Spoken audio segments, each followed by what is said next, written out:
is organizing a series of discuss the state of political populism in different regions. After concluding our mapping European populism panels, we decided to discuss populism beyond the borders of Europe by expanding our panel series to global populism. Now, we aim to have complete pictures of populism around the globe with monthly sessions throughout the year. We began our panel series discussion far right in Australia in March 2023. In April, we organized illiberalism in the Philippines. The third panel was on religious populism and radicalization in Indonesia. The fourth panel discussed populism in India, followed by the fifth analyzing Pakistan's political climate and authoritarianism.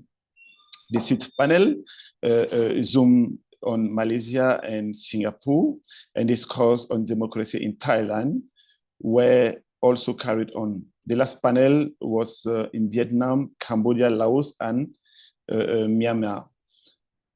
Dear participants, it is important to note that the reports and videos of each panel are published on our website and YouTube channel. The panel reports and recording are available sources, invaluable sources for scholars, policymakers, the broader audience, and anyone concerned by the current challenges to democracy in the world posed by populist politics. Please, you are free to check our YouTube channel for panel series on and other ECPS programs. Today, we will have our ninth or seventh. It is the ninth session, I think, of Mapping Global Populism series. This session of Mapping Global Populism will examine civilizational populism and religious authoritarianism in Bangladesh, Sri Lanka, and Maldives. We are very grateful for all scholars, experts, activists, and diplomats sharing their years of work and wisdom in our series. That being said, please permit me to introduce our moderator and different panelists we have today. Our moderator today is Dr. Siaza Shukri. I think I'm pronouncing well the name. Siaza Shukri, that's it. Okay, thank you. Dr. Shukri is an associate professor at the Department of Political Science, Kuliah of Islamic Revealed Knowledge and Human Science, International Islamic University in Malaysia. Her area of specialization is in comparative politics, specifically in democratization and politics in Middle East and Southeast Asia. Her current research interests include populism, identity, politics, inter-ethnic relations, political Islam, geopolitics, gender studies, specifically in Muslim majority context. Among Dr. Shukri's recent works in populism and Muslim democracies, published in Asian Politics and Policy, is a specialized journal. She has also been working on book chapter on Islamist populism in Malaysia since 2018. Dr. Shukri has degrees from the University of Pittsburgh, where she graduated summa cum laude. I think that's how we pronounce it. The London School of Economics and Political Science and the International Islamic University, still in Malaysia. Now, our first speaker today is Bobby Hajjaj. I think I'm pronouncing well. Will be our, as I said, our first speaker, and the title of his speech is Islamic Extremism, Populism, and Formation of National Identity in Bangladesh. Bobby Hajat is a versatile person who has made contributions in numerous industries. He studied history, politics at the University of Texas, Austin, and obtained an MBA degree from the University of Oxford. Between 2001 and 2009, he worked in business development and strategy consulting in numerous projects in the US, Europe, Middle East, and South Asia. He taught at North-South University and published in English Daily and Independent. His publications also focus on nationalism and religion. From 2009 onwards, being actively involved in politics and youth-based citizen empowerment platforms, he established his political party, the National Democratic Movement, NDM, in April 2017. Now, our second speaker, Dr. Mubashir Hassan, will discuss on mask of authoritarianism, hegemony, power, and people in Bangladesh. Dr. Hassan is a postdoctoral fellow at the Department of Cultural Studies and Oriental Language at the University of Oslo in Norway. He published extensively on authoritarianism, democracy, and religion in the region and also in Australia. An award-winning researcher, Dr. Hassan is dedicated to human rights and an expert in policy reporting and public relations.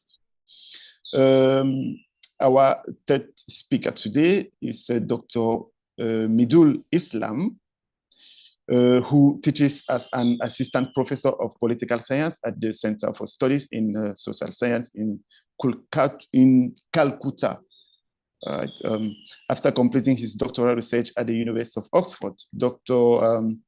Islam published books on political theory, Indian Muslims, and Islamism in India and Bangladesh. As a prolific writer, he published many books, chapters, and articles on the related issues of democracy, liberalism, extremism, belonging, and religion in South Asia. His 2022 book, entitled Political Theory and South Asian Counter-Narratives, evaluates the promise of human progress and secularism in graduate political narrative of 19th and 20th centuries, compares the counter-narratives of South Asia with the context of a changing 21st century.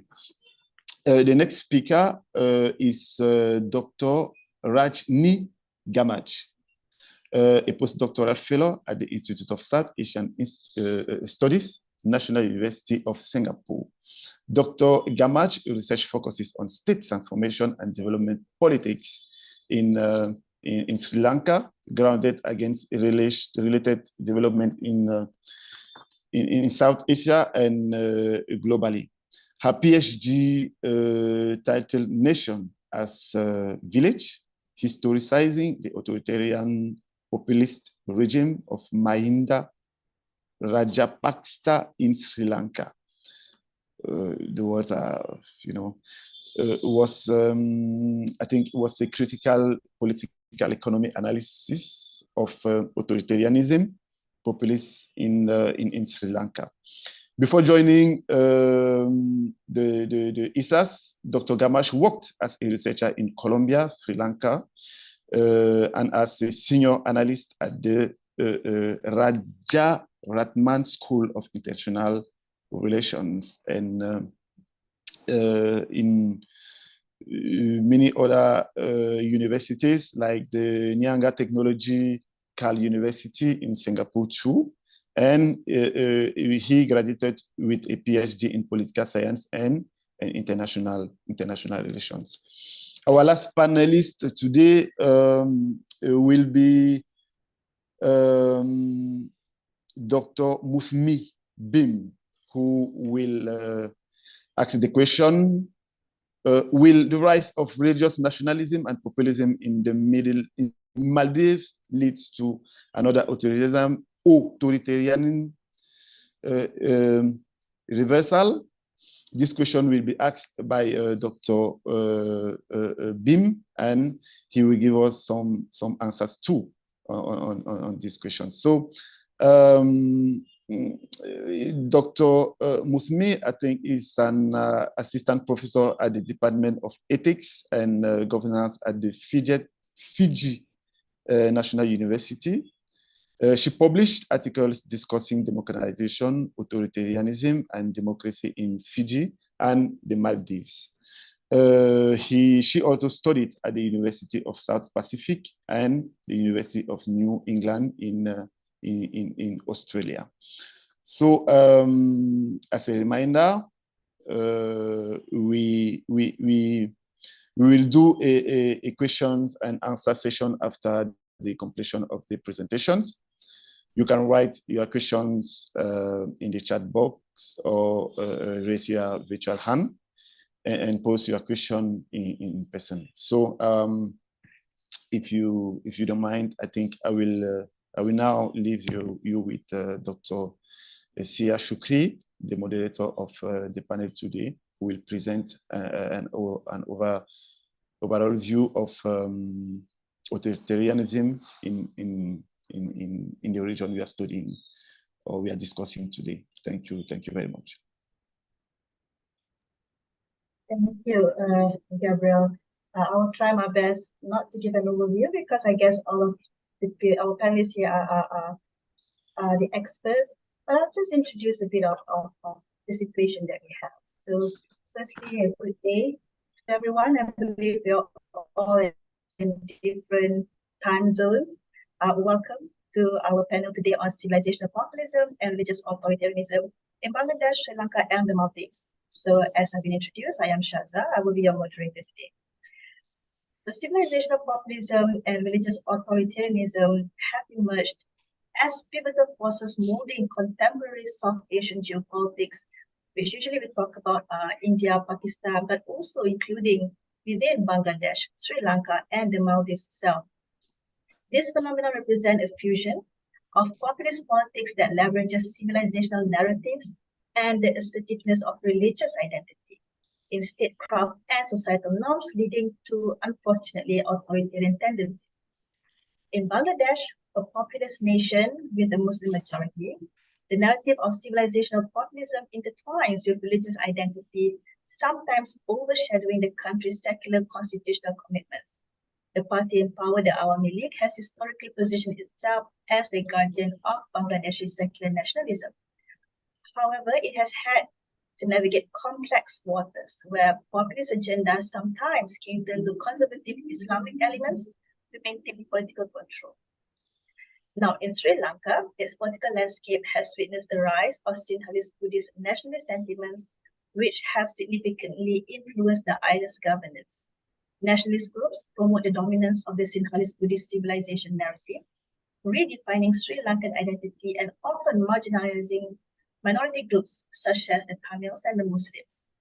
This civilizational populism can lead to, unfortunately again, exclusionary policies and even violent conflict, as we have seen in the historical civil war and recent communal clashes. In the Maldives now, with its Sunni Muslim population, epitomizes an instance where religious authoritarianism plays out in the crystal waters of the Indian Ocean. In the small island state, the conflation of Islamist ideologies with political authority has seen an increasing imposition of conservative religious norms. The tension between tourism-driven economic liberalism and religious conservatism also embodies the conflict between global connectivity and local religious political dynamics. These three South Asian states we will discuss today, while they vary in size, population, and economic status, they provide an illustrative spectrum of how civilizational populism and religious authoritarianism are not only domestic political strategies, but also have significant consequences for regional stability and international relations. I can personally speak of this because at my university, we have students from all three countries, and I've had very interesting discussions with them on the state of their countries. Through individual and collective experiences, a broader understanding can be gleaned on the challenges modern nation-states face, challenges where the echoes of civilizations collide with the realities of 21st century democracy, rights, and globalization. So that is my introduction of what we're going to do today. I'm happy to be the moderator. I look forward to questions. If there are no questions, I have some myself. So without further ado, I think let's start with our first panelist, Dr. Bobby Hajjaj, who will talk about Islamic extremism, populism, and formation of national identity in Bangladesh. The floor is yours, Dr. Bobby. Thank you, Siaza, thanks to the European Center for Populism Studies for setting this up today and giving me the invitation to join with this wonderful panel of specialists and experts. My expertise, academically, I focus more on nationalism, and I am also a full-time political activist. So, whatever discussion we're going to have today is going to be based on both of those experiences. And given that we have a paucity of time, it's 15 minutes. So I'll try to, instead of going into, very critical analysis of anything, I plan to do a simplified introduction to these ideas as they prevail in Bangladesh. So if I may start my presentation, Islamic extremism, populism, and formation of national identity in Bangladesh. This is what I'm going to talk about today. But, it's not just the formation of national identity that concerns today's discussion, but how it's being molded right now. As we all know, national identity is a constantly changing thing. So what is it today, and how and why? These are the things we want to discuss. So I will go from here to... I'm trying to change the screen. Can you see a change screen? Everybody sees a change screen, right? So again, we'll start off with a simplification. We'll talk about nationalism, and in Bangladesh, two different ideas prevail. These ideas have, multifarious connotations and multifarious meanings to multifarious groups, but one is a language-based one, the other is a religion-based one. The language-based one we call Bengali, which is our language, and the religion-based one we call Bangladeshi, which is the nation. There have been significant populist movements over the last 50 years. Ours is a young country. There have been significant populist movements. The first one was the one that gave rise to Bangladesh as a nation. Then there were populist movements against, military dictators that were you could argue were nationwide populist movements. And over the last 15 years, we've seen, last 15 odd years, we've seen the rise of a new kind of populist movement, which has a significant base, but the opposition base to it seems to be much bigger. That's what we're going to talk about today a little bit. Regarding religious extremism, there are people on this panel more with more knowledge on religious extremism in Bangladesh from a research perspective. Having said that, there are two different elements as far as religious extremists go when we talk about the Bangladesh scene. One is within political elements, and one is outside of political elements. And given that I work, I have worked over the last 10 years with the ones that are within political elements, as in all of the Islamist parties and so on and so forth. So that's what I'm going to focus on today as well, and how their work and how overall the ideas of religion and what might be termed extremism, because again, extremism is how we define it, but what might be termed extremism has an impact on our ideas of nationalism and the populist movements that are taking shape today. So I'll move on into a little bit about perceptions. Okay, so related to extremism and Islamic nationalism, Islamic extremism and nationalism, we do get different perspectives from different places. There are academic and intellectual perspectives, the kind of things that we'll discuss today. Activists obviously have a different set of perspectives. They see things in a very, very different light. And the general populace, again, moves on and sees things in a very different light. And I want to touch upon, if I can, as we go along today, a little bit on each of these, on each of these elements, the people and the reasons they view things in a certain way. So the first discussion will be on context. the context, be it our sort of ideas of nationalism or be it religious extremism, the three main things that I think have the biggest impact, and we want to discuss today: the impact of institutions, historical impact, and international developments. So institutionally speaking, especially over the last 15 years, we are increasingly living in a patrimonial state where all the institutions are dictated from top. So the institutions have lost, if you will, their independence. And that, as the introduction from Siaza told us, that the party in power, which is, we'd argue is moving into authoritarian territories, or already has moved into authoritarian territories, originally constituted as the party that, spoke for the secular part of Bangladesh. That's what they spoke for. But increasingly over the last 15 years, we've seen, and one of our panelists here has actually discussed that one of the first people who started the move from secularism to religious politics was the father of the nation and the brand of the current party in power, the authoritarian party, Bangladesh Awami League, Bangabandhu Sheikh Mujibur Rahman. So over the last 15 years, the party that was supposed to speak for the secular side of the country has been, leaning very much into the religious space, especially the Islamist space. And one of the things we've seen is that even the leader, the Prime Minister of Bangladesh, Sheikh Hasina, who is the leader of the Bangladesh Awami League, has been called the mother of Qawmi. Qawmi being the education system that we see, proliferate as the purely Islamist education system, so the madrasa-based system. So this patrimonial state and the way this patrimonial state has designed and molded institutions has had a huge impact on how people see religion. And we've seen a stark contrast where the state machinery has termed religion in certain terms, in certain manners, or they've tried to push religion in certain manners. And the pushback from different sections of society. As we speak today, the biggest controversy over the last 3-4 days in the country has been a private university teacher going up on stage and saying something to the effect that transgenderism is against religion and against social values. And this was done at a platform that was put up by an Islamist political party, even though not in the name of the party, but it was done by an Islamist political party. And since then, there has been quite a row nationwide, and especially where the private university at which this particular speaker taught, where students have gone into they've started movements against the university.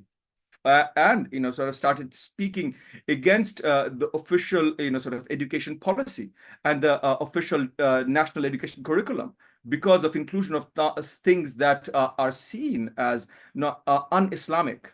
So these are pushbacks from many different sections of society, and when you see these pushbacks, obviously there is involvement, direct or tacit indirect involvement of Islamist political parties.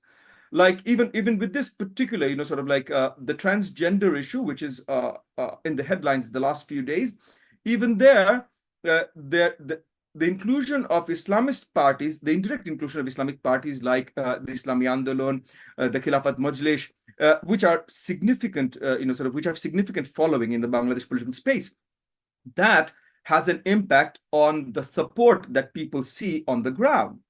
And directly connected to this is the Qawmi Madrasa network.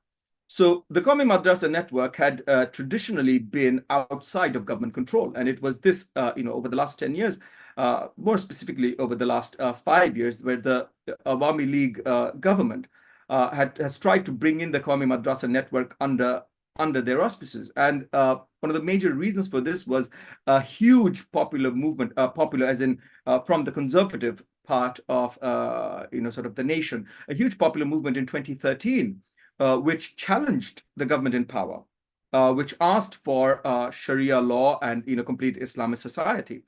And the pushback from the government was very hard and very strong. And since then, there has been an active effort from the side of the government to take over or whatever, to better manage this network. So you see, all of these institutions have been, sort of in one way or the other encroached upon by the patrimonial state. Historically speaking. So historically speaking, Muslim identity in this country, in the geographical space of Bangladesh, has gone through many different changes over the last 60, 70, 80 odd years. Especially, from 1947 onwards, or around 47 onwards. Originally, we had a Muslim Bengali, a Bengali Muslim or a Muslim Bengali identity, which was based on us being Muslims, but also a cultural Bengali identity, things that were pushed by political leaders like, Hussein Shahid Sarwardi, or, sort of his General Secretary Abul Hashim, and things that were believed by a majority of even people like Sheikh Mujibur Rahman, who, again, leader of the Awami League, father of the nation. So this Bengali Muslim identity was, sort of a cultural identity with Muslim elements, but not hard conservative. The Bangladesh liberation movement was more of, we could argue it's a socio-political, economic, and so on and so forth, sort of a movement. But post this Bangladesh liberation movement, the identity that was vouchsafed by the Awami League was one that now we know as Bengali identity. So the Bengali nationalism, which was based purely on cultural elements that were purely secular, and which disregarded the religious elements of culture, which sort of created a vacuum where these religious elements were needed. As I argued, Sheikh Mujibur Rahman himself very quickly, within 2 years of formation of his government, sort of tried to bring religious elements into the identity that his party started preaching. But because of this vacuum left 1975 onwards, when the power shifted after the coup and the brutal assassination of Sheikh Mujibur Rahman and his family, the new leaders, President Zia Rahman, the new leadership tried to bring in more Islamist nationalism. Now, this happened at a similar time where sort of global developments were happening, and so the Cold War and Soviet Russia and Afghanistan and all of this was happening, and the U.S. was moving into this space where sort of it was coming into ideological space as well, and pushing a harder form of Islam, which was borrowed from Saudi Arabia, the Salafi Islam. And Salafi Islam started becoming, throughout the 80s and the 90s, an important element in whatever understanding in this geographical space of religious nationalism was to be. And simultaneously, at the same time, there was huge migration to the Middle East from Bangladesh, and economic developments based out of this migration. And this migration led to people coming back to Bangladesh with some of these Salafi ideas and whatnot, and more hardcore, sort of Salafi conservative Islamic ideas being preached. These led to the rise of further hardcore conservative Islamism. And many of these people, many of these ideas promulgated amongst the leadership of the Islamist parties. So the rise of political Islam, and again, I'm not going to sort of discuss the definition of political Islam or any of these definitions here, as we don't have the time. But sort of political Islam, as it's seen by many parts of the West, like people like academics like Hamed, who sort of argue that these need to be sort of trampled upon and whatnot. But political Islam, as it has risen, it has seen a more harsh Salafi sort of face, and that is what people connect with with religious or Islamic extremism. And this has been pushed further by the US war on terror, because it has become a us versus them sort of a narrative.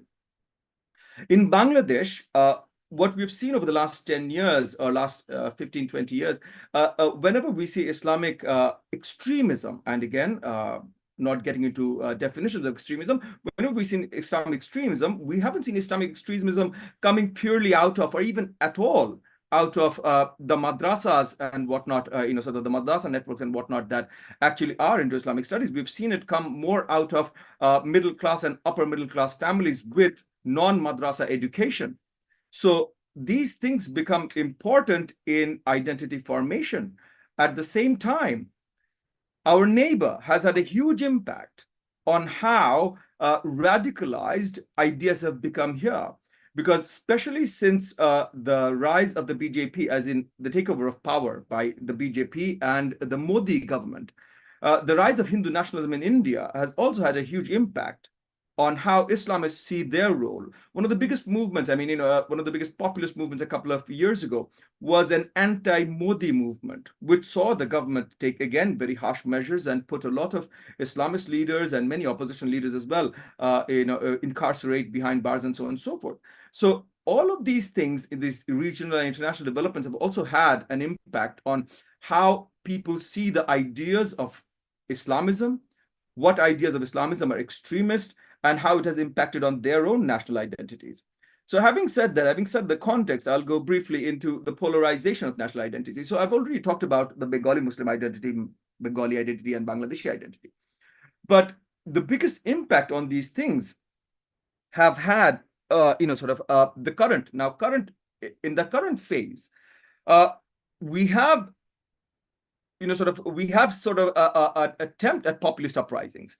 In the year 2023, especially the latter half of 2023, there were many attempts at popular uprisings. We saw for most of the year hundreds of thousands of people amassing in the streets of Dhaka city and all other major cities.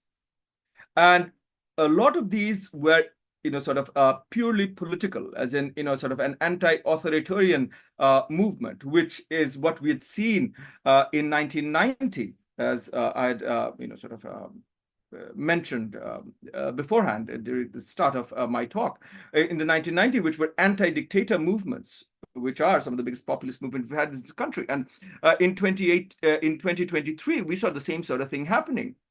Anti-Modi movement was headed by the Islamist forces, but the government got scared because the government realized that the Awami League narrative is so tied up with friendship with India narrative that whenever there is an Islamist movement in the country, it automatically becomes an anti-Awami League, or it has the potential to become an anti-Awami League movement, which means the opposition political forces have the opportunity, at least that's the fear within the government, that the opposition political forces have an opportunity to take advantage of this movement and move forward, which they again have actually believed in and happened during the Hifazat movement in 2013, when the Hifazat movement started, and the government, to a certain extent, was bending over backwards actually to accommodate the Hifazat movement. The government took very harsh measures only when the opposition parties, including especially the BNP, but even the Jatiyo Party, which was not the opposition party,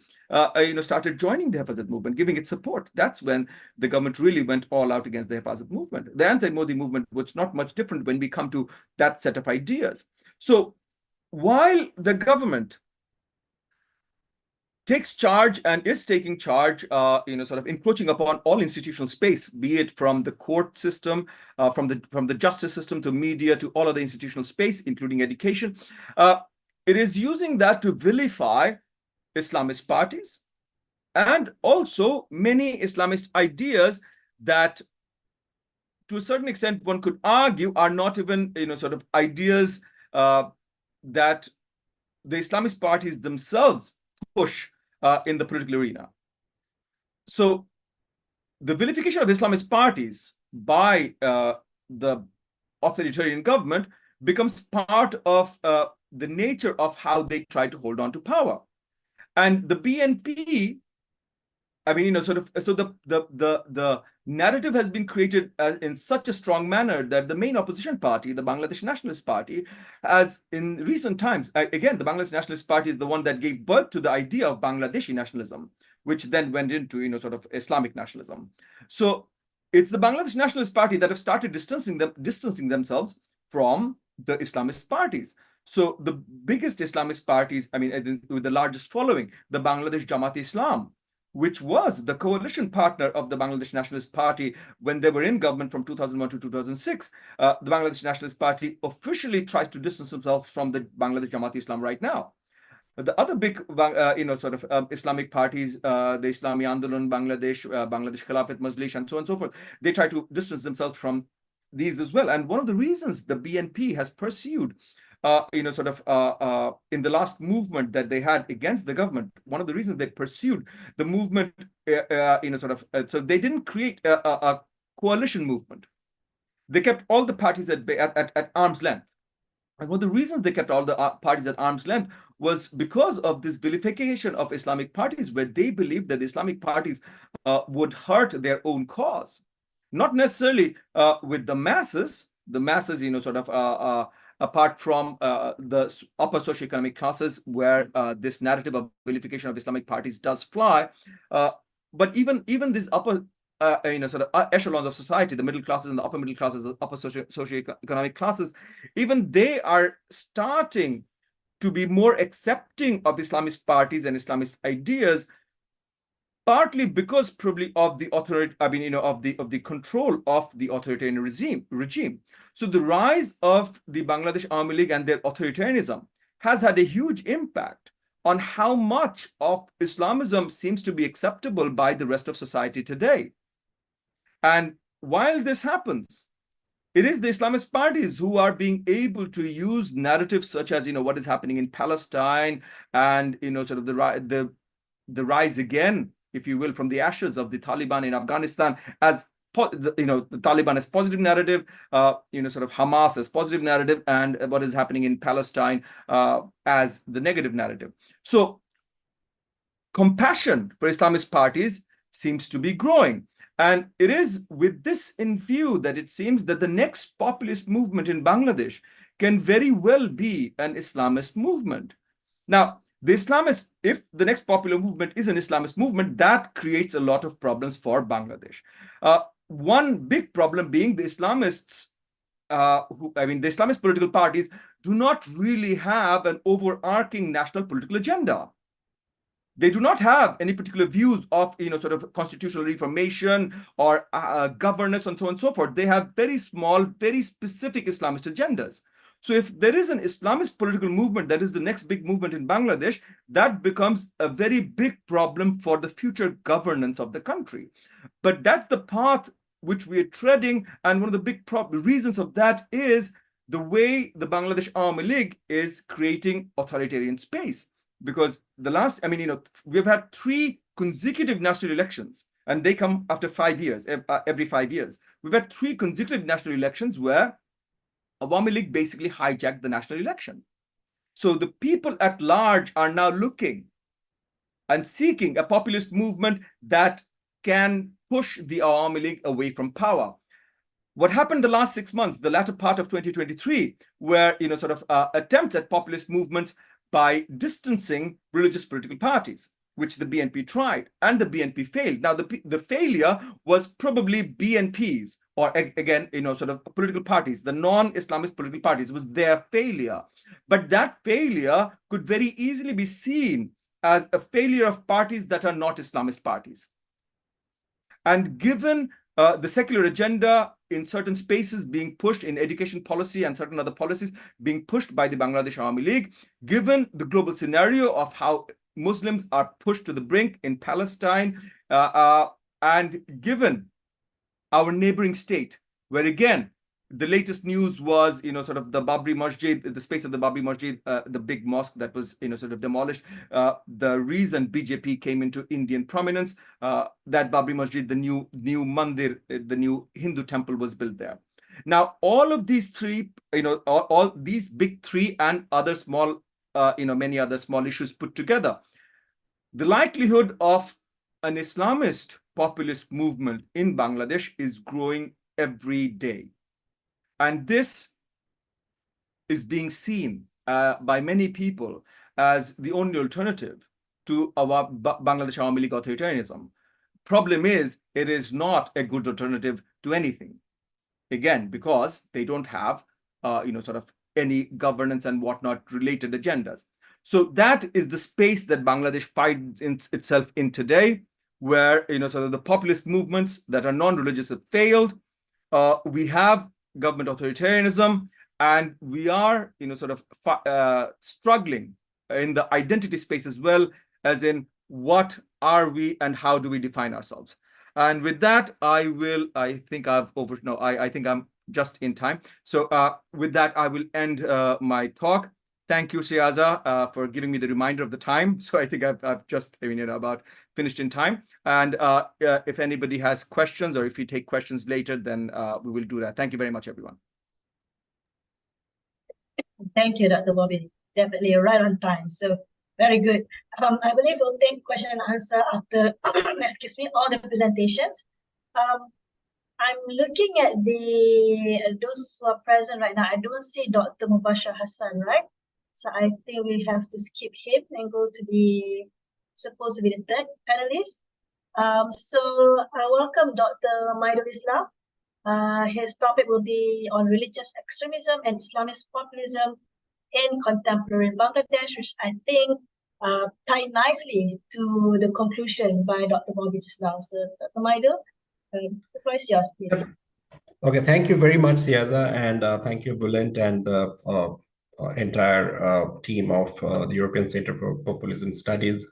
So one good thing about talking later is that your previous speaker, if he's talking on the same topic, then I have to speak less. And I think that's in terms of time management is good. I have to also catch a flight when just I have to go to the airport just when the program ends. So anyway, so my exact title is Religious Extremism and Islamist Populism in Contemporary Bangladesh. Now, religious extremism and Islamist populism are two different conceptual categories used in this kind of presentation that I'm now doing. Religious extremism is some form of violent act that uses religious sentiments in mobilizing those who perform such violent activities. Religious extremism could be found among some sections of believers in most organized religions and range from violent attacks on free speech, religious minorities, atheists, and sexual minorities to full-fledged terrorist activities. In contrast, Islamist populism is a peaceful strategy of political mobilization across various sectors of the Muslim population by using the symbolic language of Islamic religion against secular nationalist governments in the Muslim world. Islamist populists often take part in democratic elections, unlike the former set of religious extremists in the Muslim world. In the case of contemporary Bangladesh, while Harkatul Jihad al-Islami Bangladesh Hujib and Jamatul Mujahideen Bangladesh JMB are examples of religious extremist organizations, the Jamaat-e-Islami in Bangladesh is a moderate Islamist populist party. However, a clear assessment of the strength of the religious extremists and Islamist populists needs to be made, instead of a panic-ridden section of experts who cried the clarion call of Bangladesh becoming the next Taliban-ruled Afghanistan in the context of several terror activities in Bangladesh in the 1990s. So there was a book by Hiranmay Karlekar, who was basically an India-based author, and he suggested that the Bangladesh is going to be the next Afghanistan, following up a spate of terror activities in the 1990s, and in the context of the 9/11 and Afghanistan Taliban rule. But in my research, I actually pointed out that, and my doctoral thesis, which was awarded in 2012 and got published by Cambridge University Press in 2015, called Limits of Islamism, Jamaat-e-Islam in Contemporary India and Bangladesh, I suggested that the crisis of Islamism in Bangladesh actually started from the 96 elections. So I will come later on that particular thing later. However, detailed analysis of terror activities done by both quantitative and qualitative approaches shows us that the peak period of terrorism in Bangladesh was in the 1990s and during 3 successive years in the second decade of the 21st century.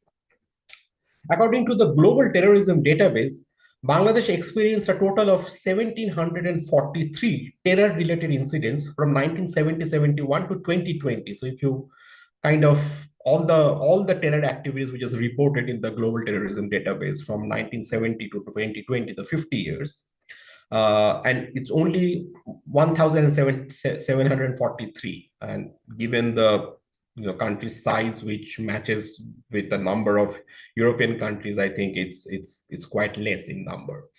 This included terror activities conducted by religious extremists, non-religious entities, and unknown elements. However, the main terrorist activities came to surface from 1985 during the military dictatorship of General Hussein Muhammad Irshad. And when Bobby was also telling that this was also a time of the Salafi kind of a movement, from Saudi Arabia, that kind of religious ideological overtones were exported to Bangladesh. It was also at the time in the aftermath of the Iranian Revolution, the Afghanistan war was going on at that time.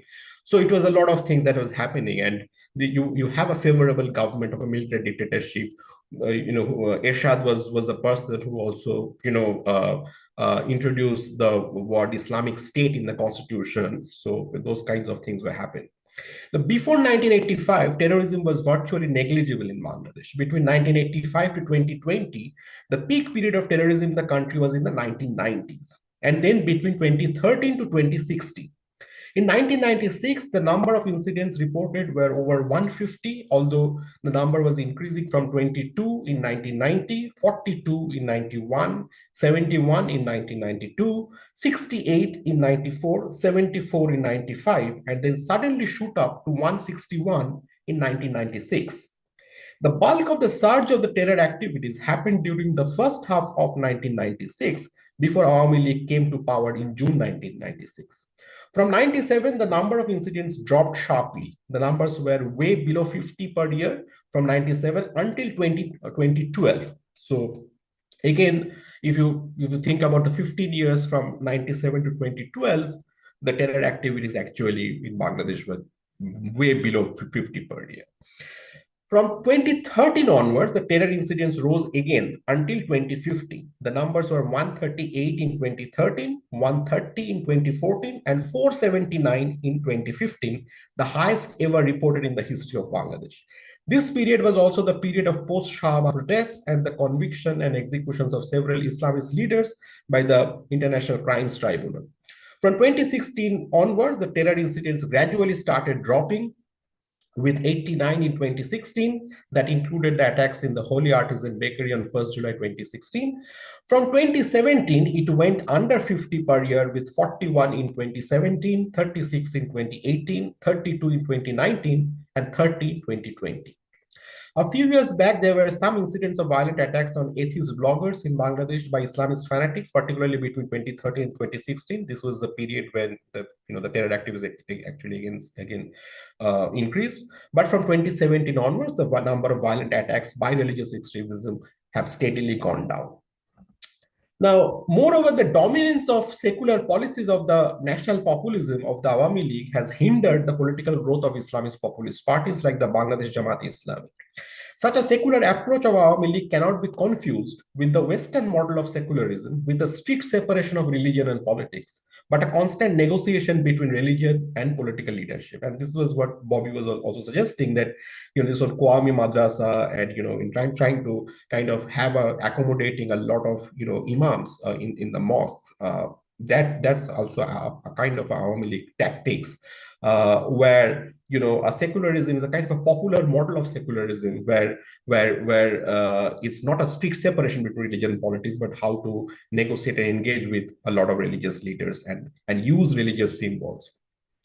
In such negotiations, sometimes populist parties and leaders take refuge to religious symbols and accommodate religious leaders, while in other instances, it imposes a ban on religious-based parties by claiming that the principles of Islamist populism are in direct conflict with the secular ethos of the Bangladeshi constitution and the founding ideals of the Bangladeshi state. Such a political struggle between the Islamists and the national populists is nothing new in the Muslim world. If we look into the brief history of the Muslim world, roughly from the 1920s to 1970s, and if you look at the Islamists versus the secular nationalists that is there, then you could actually go back to Turkey in the Kemalist Turkey, the Muslim Brotherhood versus the entire Baath socialist tradition in the Middle East. So you find this kind of secular nationalism versus Islamist kind of a movement already there in the between 1920s to 1970s. So that's one thing that we must also remember. And Bangladesh is also nothing kind of different from that global kind of a struggle between what we call Islamist populism versus the national secular populism. Now, in 1973, when after Bangladesh was created in 1971, the first election year was 1973, and the Jamaat-e-Islami, which was the largest Islamist populist party, was banned at that time. And so they couldn't contest in the elections. Now, in 1979, when the second election was happening under the General Ziaur Rahman became kind of a big player, and his Bangladesh Nationalist Party became a big player in Bangladesh politics for the first time, electorally, I'm suggesting. The Bangladesh Muslim League and the Jamaat-backed Islamic Democratic League, they fought together, and they contested around 266 seats, and they only got 10.08% votes and 20 seats out of 300. Then in 1986, the Jamaat contested alone. It contested in 300 seats, but only got 10 seats, and it got something around 4.61% vote. In the 1988 election, which was Asia's what called rigged elections, the Jamaat boycotted the elections. In 1991, the Jamaat fought to 222 seats, and it got 18 seats. I think that's its highest ever number in terms of both vote percent and seats. In terms of vote percentage, they got 12.13% votes, although they contested only 222 seats. And remember, in the next election, which is 1996, the vote percentage actually gone down from 12.13% to 8.61%, although they contested all 300 seats. So in 1991, where they actually contested 222 seats, but got over 12% votes, in 96, they contested all 300 seats, but they got only 8.61% votes. And so in terms of, so there was a lot of votes that actually decreased, even if they contested more seats. So that's a kind of, actually the crisis, the electoral crisis of the Bangladesh Jamaat-e-Islami was kind of started from 1996. And it was also at the time when this old Cold War was no more, and the Jamaat kind of ideological kind of a organization which was active during the Cold War period suddenly lost its relevance. That is also, and it could only become a kind of a relevant party by becoming a coalition partner. So in 91, they gave an outside support to the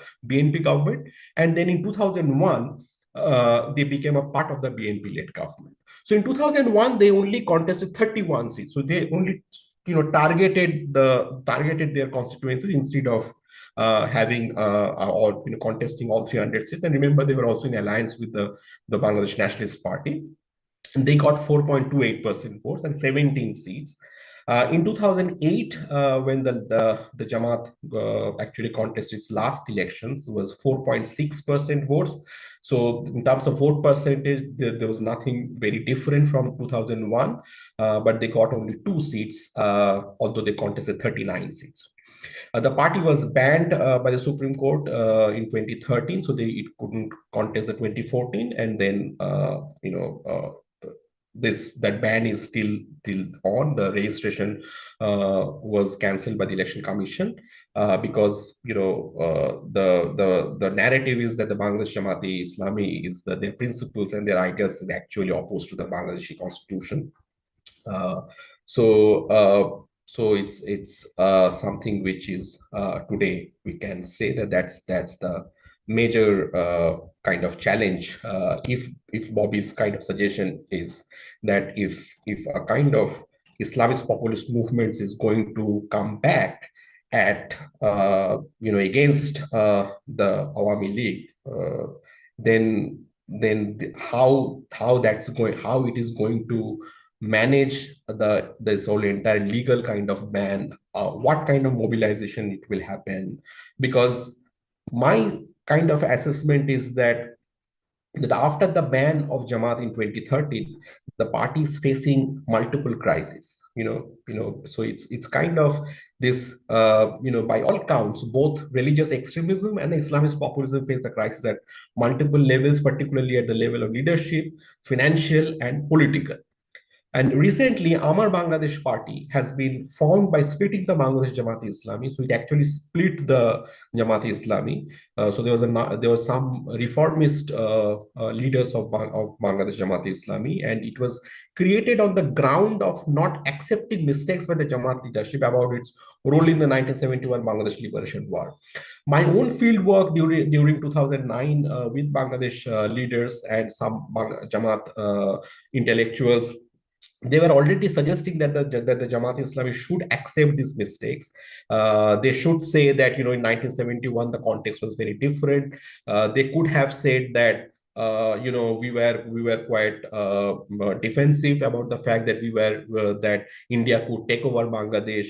We were apprehensive that India could take over Bangladesh. But now that it has not done, and Bangladesh still enjoys its sovereignty, we could actually accept those mistakes and we could move on. And confession is a good thing in politics. So this was kind of a narrative that was told to me by several Jamaat intellectuals and one or two Jamaat top leaders also. But these were private conversations. Of course, the official position was very different. Now, the crisis of Jamaat depends in the short run. But what will happen in the long run? And that is something which was also articulated by one of the Jamaat, very senior leader. And he precisely told me that what will happen after Khaleda Zia, because Khaleda Zia will grow old. And the BNP is a loose confederated party. And it was a leader who was giving me this interview in February and then again in June 2009. And the leader has been executed a few years back by the International Crimes Tribunal. And he told me in the interview that the BNP is a loose confederated party and the only formidable ideological based political organization in Bangladesh is still the Jamaat-e-Islam, who could aim at galvanizing the center-right, anti-secular and anti-India support base of the BNP against another ideologically motivated Awami League. So his main argument was that if Khaleda Zia dies, then BNP will be in chaos, and because there will be crisis of leadership within BNP. And the BNP mass base that the Jamaat is what the Jamaat is eyeing for, because that's the anti-India, kind of anti-Awami League, and a lot of overlap between, a lot of religious, conservative, kind of a, population who are not believing in this secular Bengali kind of a nationalism of Awami League. And they could be a possible kind of support base for the Jamaat. And Jamaat could significantly improve its tally both in terms of vote share and seat share. And certainly this is something which is still lingers on in my mind. And I think the future of Bangladesh politics will eventually depend, how this kind of action, what would happen after Khaleda Zia, and if BNP implodes, because that's the only larger support base that any Islamist populist kind of movement could eye for. Because whatever the other section of the Bangladesh population, the Awami League has already controlled them, whether it's religious or non-religious.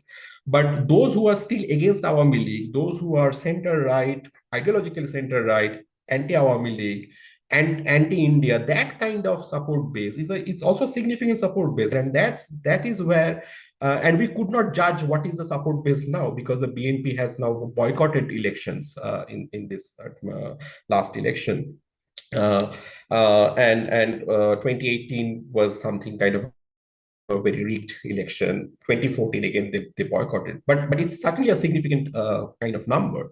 So I think the long run project of Islamist parties in Bangladesh would actually depend on whether what will be the course of action after Khaleda Zia, but at the same time, one must say that today, as of now, one cannot see a kind of a surge in Islamist kind of populism in Bangladesh, because the kind of hartals they were suggesting, the kind of, people did not quite respond too much. And I think this is a larger depoliticization of Bangladesh that has happened in the last few decades. And people are not, in terms of voting turnout and all, it was not that much impressive. And although this numbers can be contested, so the numbers are suggesting that is something around 38 to 40% which is turnout. The turnout seems to be not that great, although some would say that this turnout is also not that great in a lot of countries in the West. So what? So at the end of the day, it was an election. If the opposition has boycotted, then what Awami League could do? I mean, that will be the devil's advocate from the Awami League's point of view. Some could also say that this whole entire position on the caretaker government is too rigid, because now the caretaker government clause has been deleted from the Bangladesh constitution, and it is not fair to boycott an election on a principle which is no more in the constitution. So all sort of things can be said. But as of now, I think the crisis of Islamism, which I actually predicted long time back from in my doctoral thesis, and I suggested that the crisis actually started from the 96 and 97 onwards, that is still there. It is not able to come out of the crisis. There will be occasional hues and cries. There will be occasional mobilizations against the Awami League on the Islamist kind of platforms. But I don't see, as of in the short run, I don't see a huge challenge from Islamist populists against a kind of secular nationalist populism of the Awami League. Thank you very much. Thank you. Thank you, Dr. Maidul. I think we have much better, a bit more holistic view on Bangladeshi politics today after listening to our two speakers. So again, we'll hold the question until the end. We'll move to another country now, Sri Lanka, with Dr. Rajani Gamagi, with her presentation on civilizational populism and Buddhist nationalism in Sri Lanka.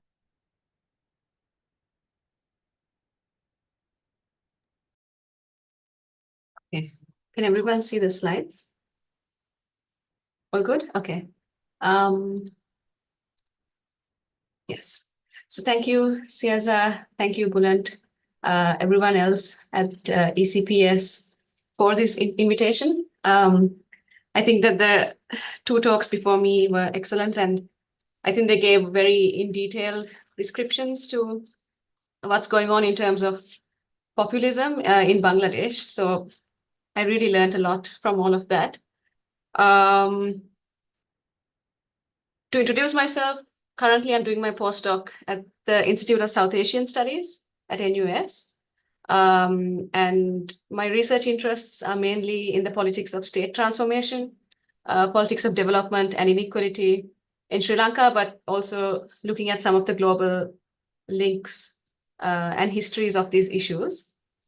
So I thought to perhaps start my talk by quickly going back to the concept of populism, because before we talk about civilizational populism, I just thought let's revisit some of the assumptions which many scholars have, I'm sure, critiqued and gone through, and there's a whole literature on it.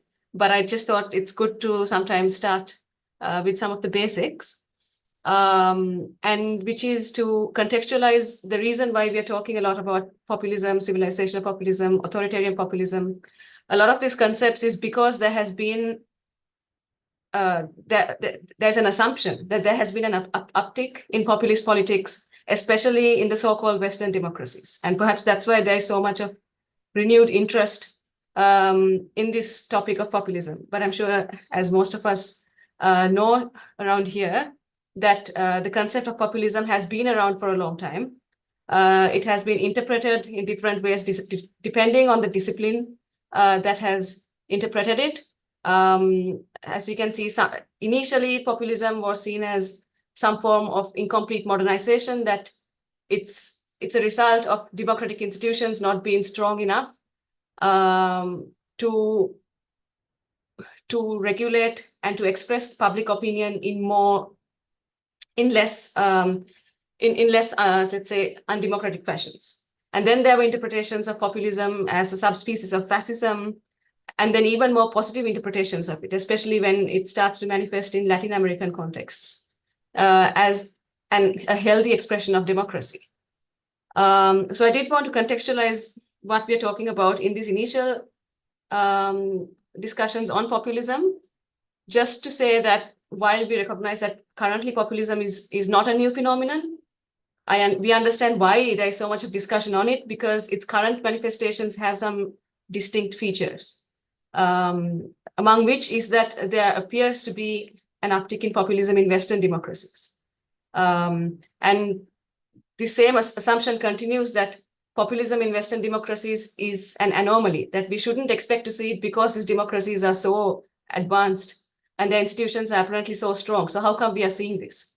And also perhaps one of the distinguishing features of the populism which emerges in the recent, say the past decade or the past 15 years, is that generally these populist movements are a backlash to some of the economic inequalities within these countries and a real or perceived decline in the global status of these countries, the discourse of the decline of the West, which are at odds with the growing aspirations of especially the middle classes and the aspiring middle classes of the publics of these countries.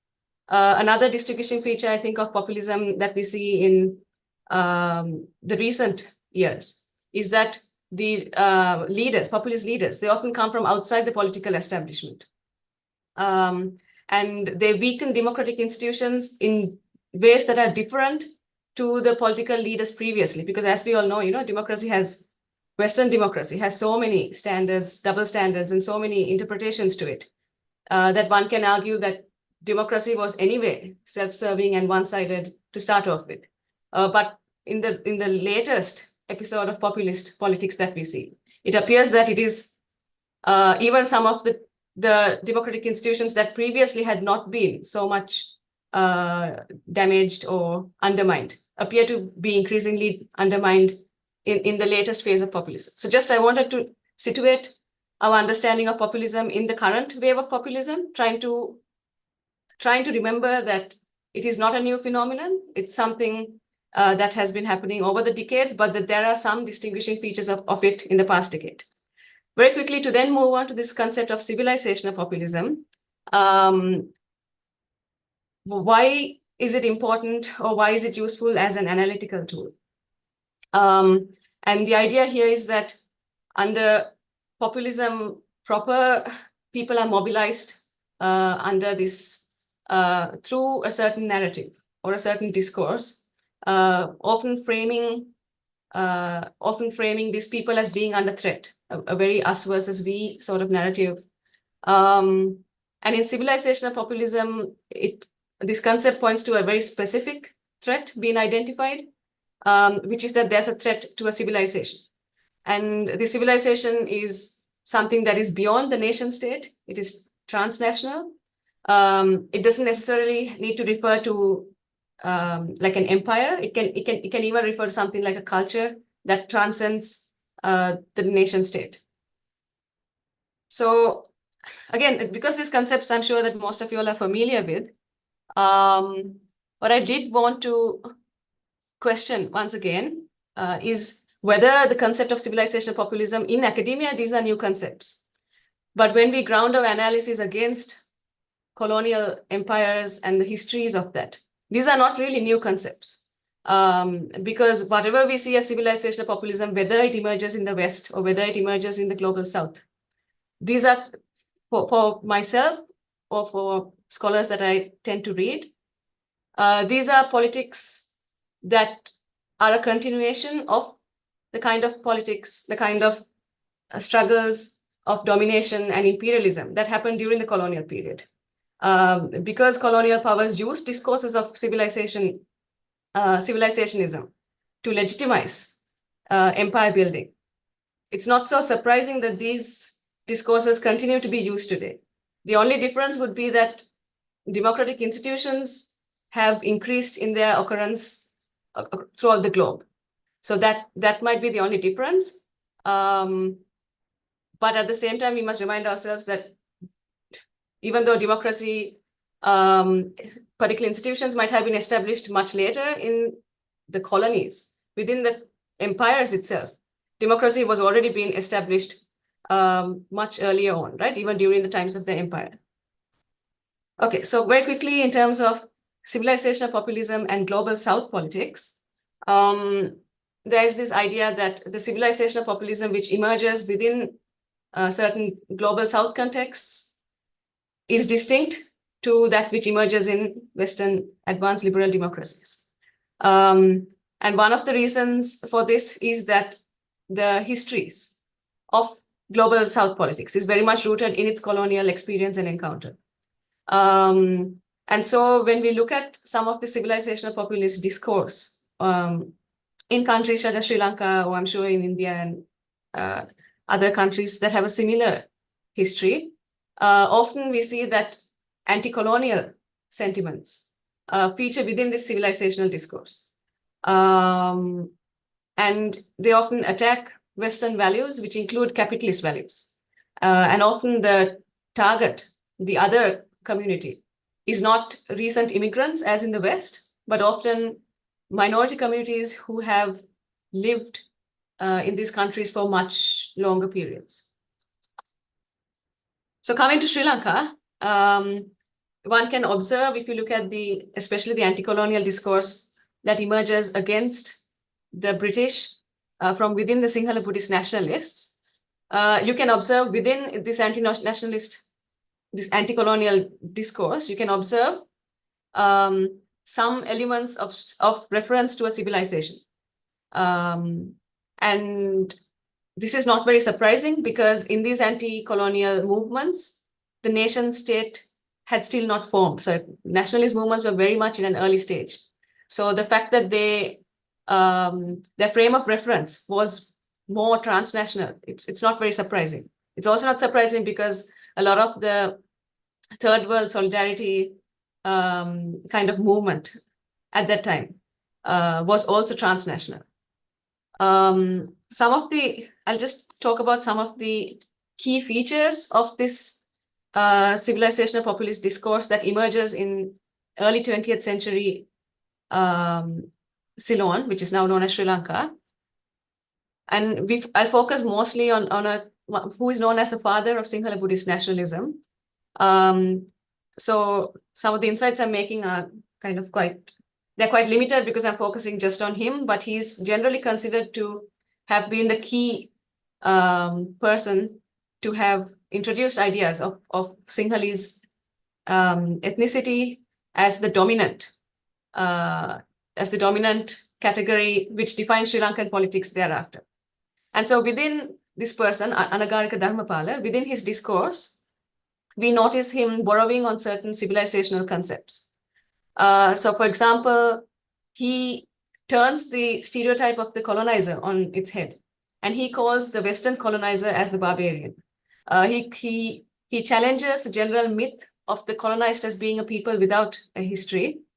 And a lot of his logics are within this civilizational framework. For example, claiming that history is cyclical and that a renaissance of Sinhala Buddhist civilization must surely follow its present state of oppression under the Western colonizer.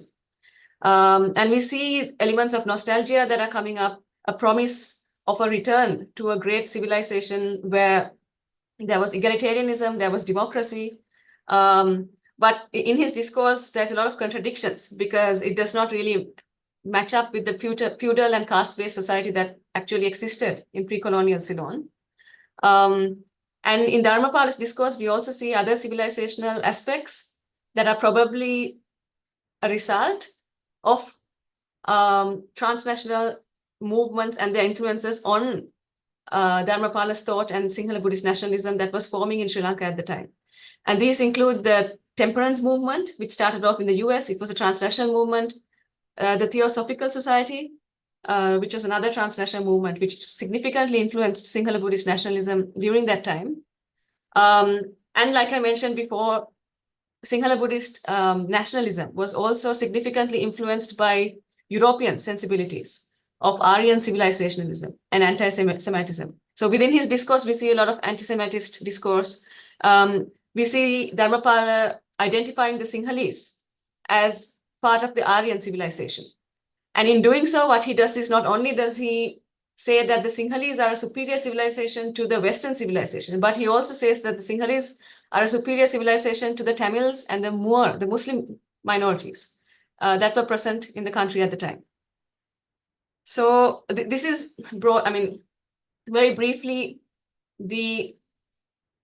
how a leading Sinhala Buddhist nationalist in colonial Sri Lanka, Ceylon, kind of provided a vocabulary for the Sinhala Buddhist nationalism that we see playing out in present Sri Lankan politics. So I have just mentioned, I can probably come back to this. One of the very interesting things that happens in Dharmapala's discourse is that even as he advocates for more egalitarianism and a material reality that is more just than which the colonizer had imposed on the Ceylonese. At the same time, he identifies a lot with the liberal modernization values of European Enlightenment at the same time as well. So we see these contradictions. I can come back to it later if anyone's interested. So with that heritage, Sri Lanka gains independence in 1948. And very soon afterwards, we see in 1956, the first government which comes on a mandate of Sinhala Buddhist nationalism, promising to pass a law which makes Sinhala as the only official language, and a series of other acts which happen. So since independence, we see the Sri Lankan state systematically giving Sinhala ethnic identity and Buddhism the foremost place, a hegemonic space within society, within the political system, and within institutions such as the constitution, as well as certain laws. And we see this continuing over the decades with certain spikes at particular periods, especially the Civil War. But when we come to the contemporary, and these are my last two slides, but when we come to the contemporary situation, some of the recent interest in Sri Lanka's Sinhala Buddhist nationalist movements are the movements which emerge in the post-2000 period. And these are some movements such as the Sinhala Uramaya and the Bodhubala Sena. Some of these are Sinhala political parties, Sinhala-only political parties, and some of these are Buddhist nationalist movements, so outside the political system. And one of the main, the main kind of threats that these movements have identified are the Muslims, as well as the Christian minorities and evangelical movements that are present in Sri Lanka. And the reason why these parties and Buddhist movements, nationalist movements, extreme Buddhist nationalist movements are able to operate for several reasons. One of which was that the governments in the 1990s, the two main governments, they move more towards the center, and they more or less agree on a particular version of inclusive nationalism. And in doing so, they leave a large segment of the Sinhalese population feeling unheard and unrepresented. So they leave this vacuum which kind of gets co-opted by the Sinhalese nationalist groups. That's one reason. And in doing so, even though these were minority groups, very much fringe groups in terms of economic power and political power, they set the tone of politics thereafter. So these groups and the nationalism that they espoused arguably set the tone for the Mahinda Rajapaksa regime, which comes into power in 2005. And once you examine the discourse of these movements, you notice that once again they go back to Anagarika Dharmapala, the Sinhala nationalists that I mentioned during the anti-colonial movements. And this probably indicates that Buddhist monks or Buddhist leaders have not been able to come up with a vocabulary or a language that has appealed or that can be used as powerfully since. So that is perhaps one reason for that. And we see within this discourse certain references again to a Sinhalese civilization which is under threat. And in doing so, it kind of updates itself to current circumstances. So for example, identifying with some of the Western discourses of identifying Muslims as part of a civilizational threat. So I just wanted to just make one other point here, which is that we see this civilizational populism happening at the rhetorical level, at the discourse level of these movements. But it doesn't stop there. Some scholars have argued that Sri Lanka's state institutions and constitution also indicate some degree of a civilizational state. Our constitution gives the foremost place for Buddhism, as well as the way in which the executive presidential office kind of centralizes power. It mimics the kind of relations between the king and the people in pre-colonial societies. And this is something we observe in many Theravada Buddhist states, that the link between the state and religion, especially Buddhism, they're very close. And so it's not accidental that we have such kind of institutions getting replicated in contexts such as Sri Lanka. So my final slide, which is that just to ask a few questions, which is that will religion and othering of communities along civilizational terms be exploited by politicians in the current context in Sri Lanka? I'm asking this question because Sri Lanka had popular protests in 2022 where mass street protests overturned the current government, the Rajapaksa government. And with that degree of success in upturning a government, there has been discourse that nationalism in its more rabid kind of toxic form has died down.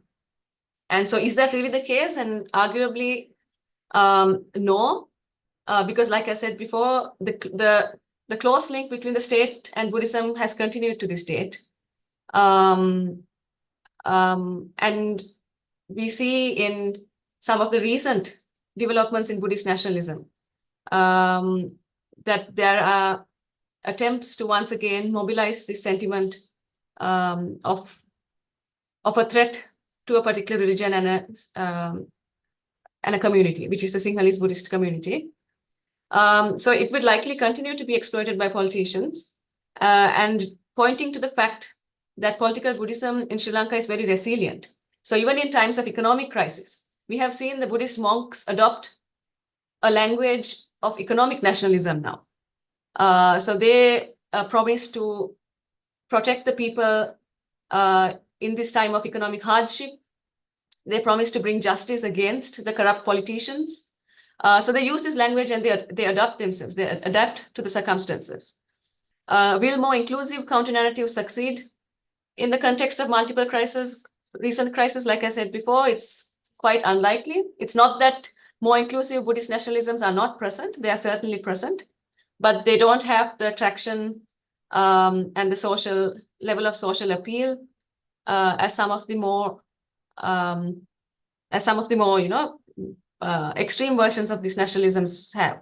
So the only options that Sri Lanka right now have in terms of its Buddhist nationalisms are the very extreme violent Buddhist nationalisms that have been associated with the Rajapaksa government, or a hegemonic version of Sinhala Buddhist nationalism under which other communities can live peacefully, but they have to accept the dominance of the Sinhala Buddhist paradigm. So I'll stop my talk there.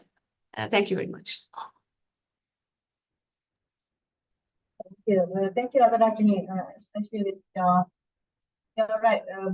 You talked a bit about the concepts, although we are all familiar with it. It's nice to be reminded of what they are and context that they have in our discussion. I think we're getting to our last final speaker today, Dr. Mosli Bim, who will speak on the Maldives, another authoritarian reversal. This Dr. Mosli Bim. Yes, hello. Yes, I'm from Fiji Islands. Yeah, so I just want to put into context how I came to research about Maldives. So Fiji, as you may be aware, is a small island country in the Pacific Ocean, and Maldives is also a small island country, but in the Indian Ocean. So in Fiji, we have coups. Well, when we when we got our independence, we were a democratic nation, but then our size of the military increased, and in 1987 we had our first coup, which is not part of which is not the topic for discussion today, so I won't dwell on Fiji. But for my PhD thesis, I wanted to research on authoritarian regimes in small island states, and one of the criteria for selecting the countries for my research was that they should have suffered some kind of successful coup type of event, and a coup is successful when the leader, the new regime that comes in is able to last in office, and they get accepted by the international community, and that's how a coup is regarded as successful. So Maldives was one of those small island states, only 3, which had a successful post-coup regime, although they don't classify the event that happened in 2012 as a coup. It was akin to a coup, the way in which the political leader was removed from office. Yes. So I have some slides which I could share. I'll see if I can share screen.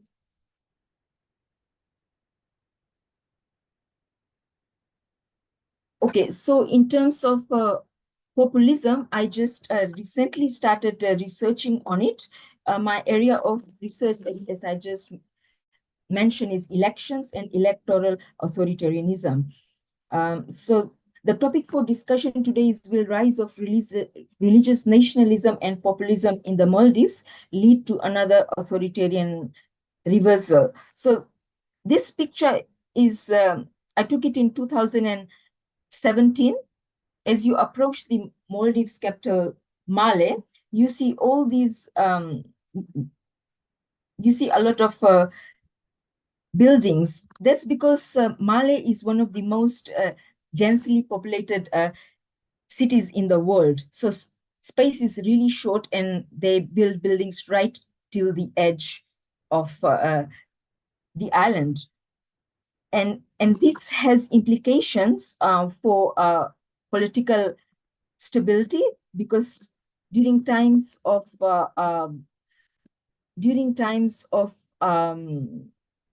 elections, etc., and when you have contentious issues arising, it contributes to creating a fertile environment for political unrest, violence, and instability.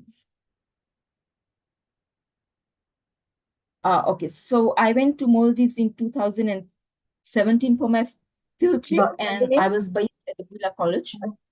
Can you hear me? Is it possible for you to blow up your presentation to full screen, please? Sorry, what should I do? To put it in presentation in slideshow, I believe.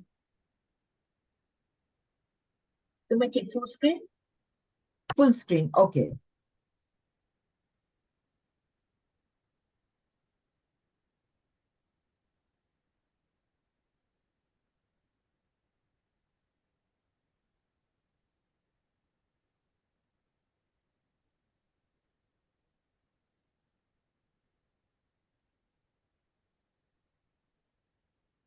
Thank you.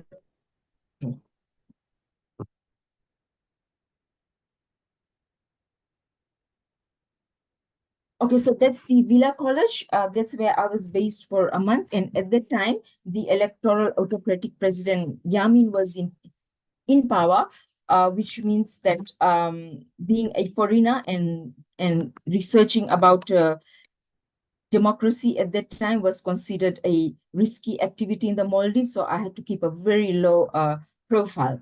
So that's the outline of my presentation. I'll just provide a kind of very brief introduction and just a little bit about populism. And I'll mainly be looking at strategies of post-independence presidents in the Maldives. So I'll be looking a little bit on the theory side, but I'm mostly just looking at the strategies the leaders used. So yes, and so I'll look at, I'll very briefly try and look at the impact on democratization. And I'll just very briefly look at the 2023 Maldives elections. Well, not the elections itself, there won't be time. I'll just be looking very briefly at the strategy of the new president that came in. Okay, so that's the Maldives, a map of the Maldives. So all these marks that you are seeing on the screen are these outlines. They are actually a group of island. So that means each of these shapes that you see, it's not one island, it's a group of islands. It's a lot of atolls that make up one atoll group. So and this is one of the mosques that's in a central place in the capital. Islam is the official religion in the Maldives. Maldives is an Islamic nation, so there's many monumental mosques in the capital city. Okay, there's 1,192 atoll islands in the Maldives. Of these, 200 are inhabited islands. So you have tourist islands as well, but the locals don't live in the tourist islands. The tourist islands are kept separate from the islands that are known as the inhabited islands. Currently, there's about the population of Maldives is about 500,000. Prior to 1153, Maldives was a Buddhist nation. They can trace migration to Maldives from Sri Lanka and India. After 1153, Maldives became an Islamic state. Islam was introduced to the Maldives and the whole population converted to Islam. And since then, you've had a sultanate in the Maldives. So the Maldives historically has had scarce resources. They were an atoll island. They were very impoverished. They tended to rely on fishing mostly, but now since independence, since the tourism industry developed, they have a high reliance on tourism. They also rely heavily on aid. In 1887, the Maldives became a British protectorate, but the British never actually physically administered the islands. They remained self-administered through the sultans. So they were still ruled through the sultans. In 1932, Maldives had its first constitution. They gained independence in 1965. However, they did not have democracy after gaining independence. They did not have political parties in the Maldives. They had a one-man rule because there were no political parties. And in elections, you only had one candidate who was allowed to stand. And this candidate was selected by the Maldives, which is by the Majlis, which is the parliament. So essentially, Maldives was a dictatorship even after independence. They had not experienced democracy prior to independence or after independence. And in 1968, they became a republic. So from 1965 to 1978, they had one-man dictatorship under the first president, Ibrahim Nazir. From 1978 to 2008, you had one-man personal dictatorship under the presidency of Maumoon Abdul Gayoom. In 2008, for the first time, the Maldives had multi-party elections and they transitioned to democracy. But this faltered when they had a coup-type event in 2012, and the democratically elected president Nasheed was forced to resign. You had a caretaker government for about 1 year, and basically an authoritarian reversal happened after the coup-type event. Following that, in 2013 elections, you had Abdullah Yamin, who got elected as president, and the supporters of the former dictator Gayoom were the prime supporters of his regime. So Yamin engaged in very repressive type of rule, although it was a government that had been brought into power through multi-party elections, it was behaving like a dictatorship. He was behaving like a dictator, although he was elected in, he came to power through multi-party elections. And the repression kept increasing.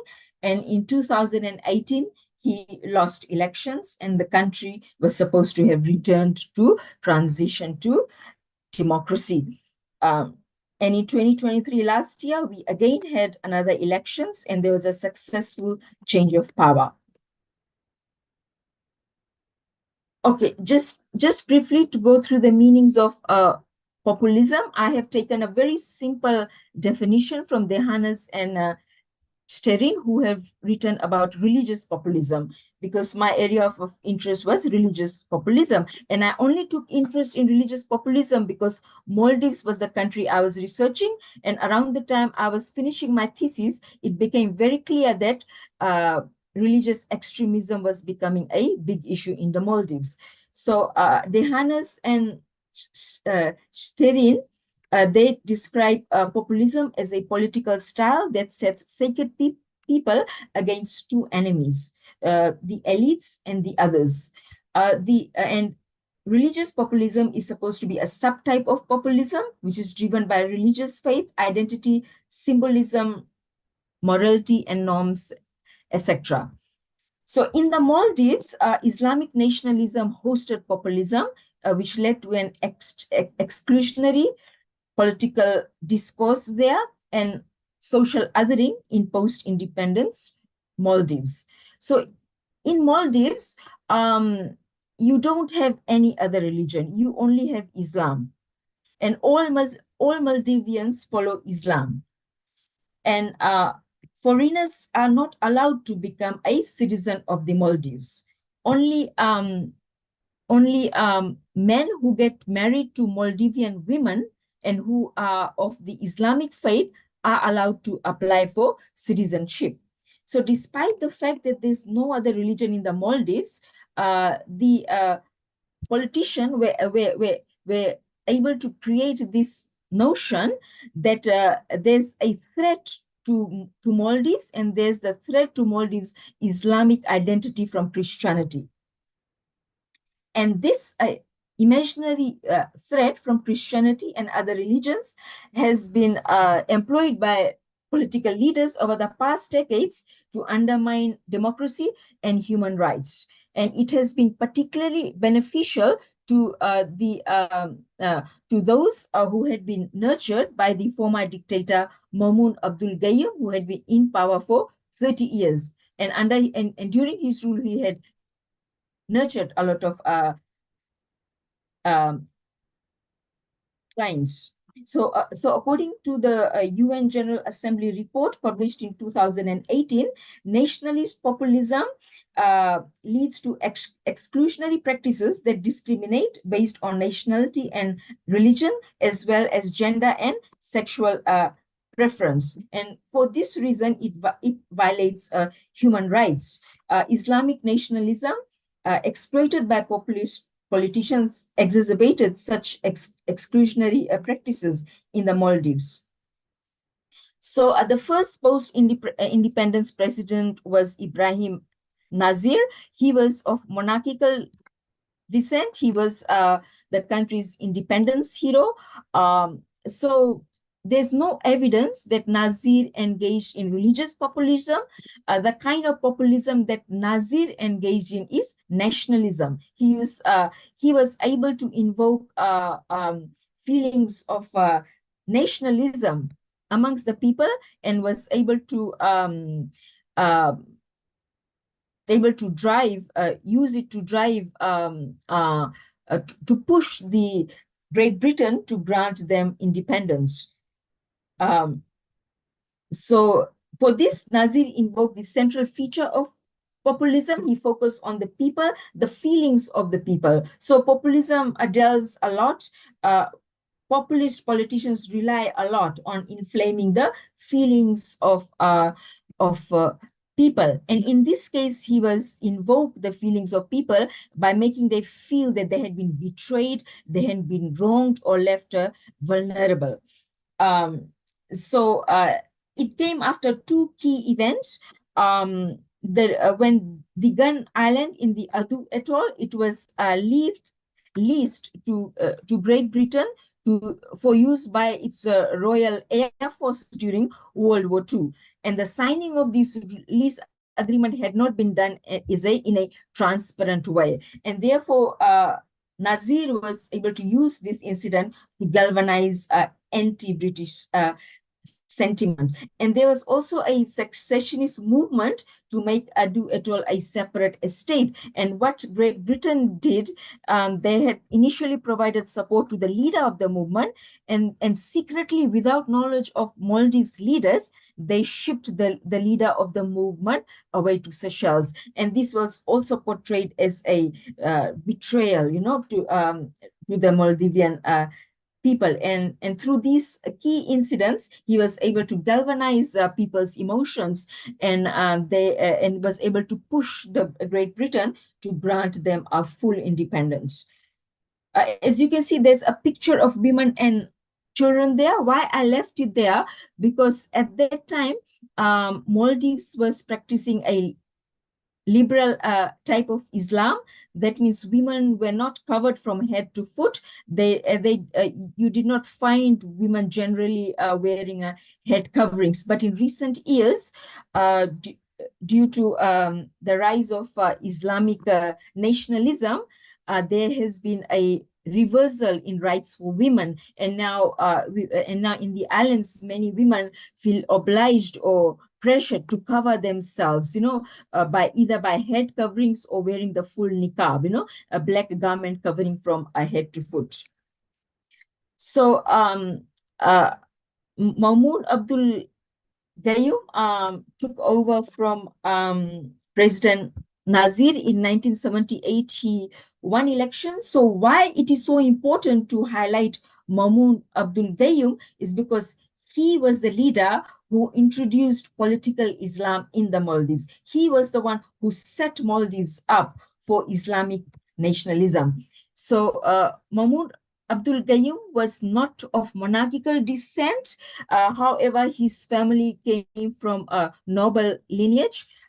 He was a renowned scholar of Islam. He had studied at the Al-Azhar University in Egypt. So Al-Azhar University in Egypt is important to highlight because at that time, Gayoom was there. The British invaded the Suez Canal.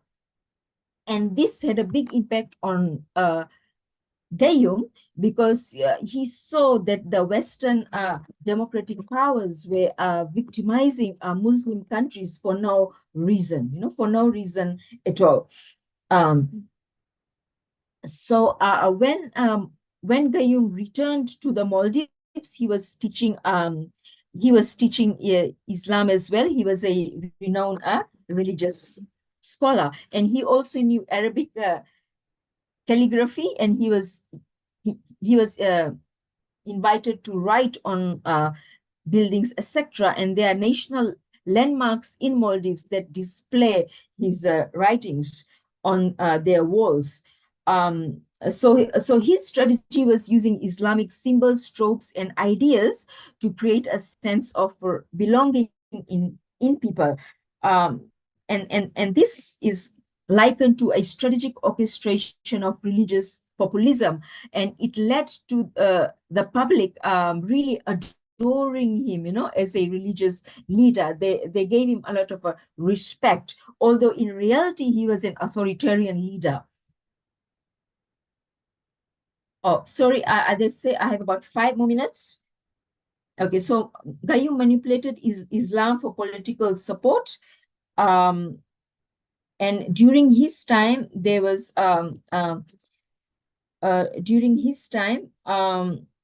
there was a regression in rights. I'm trying to go to the next slide. Try.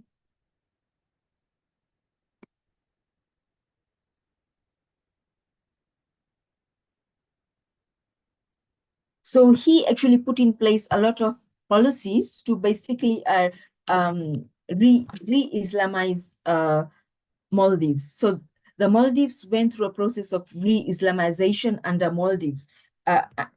Maumoon Abdul Gayoom, and he created acts in the Maldives. Islam was proclaimed the official religion in the 97 Maldives Constitution.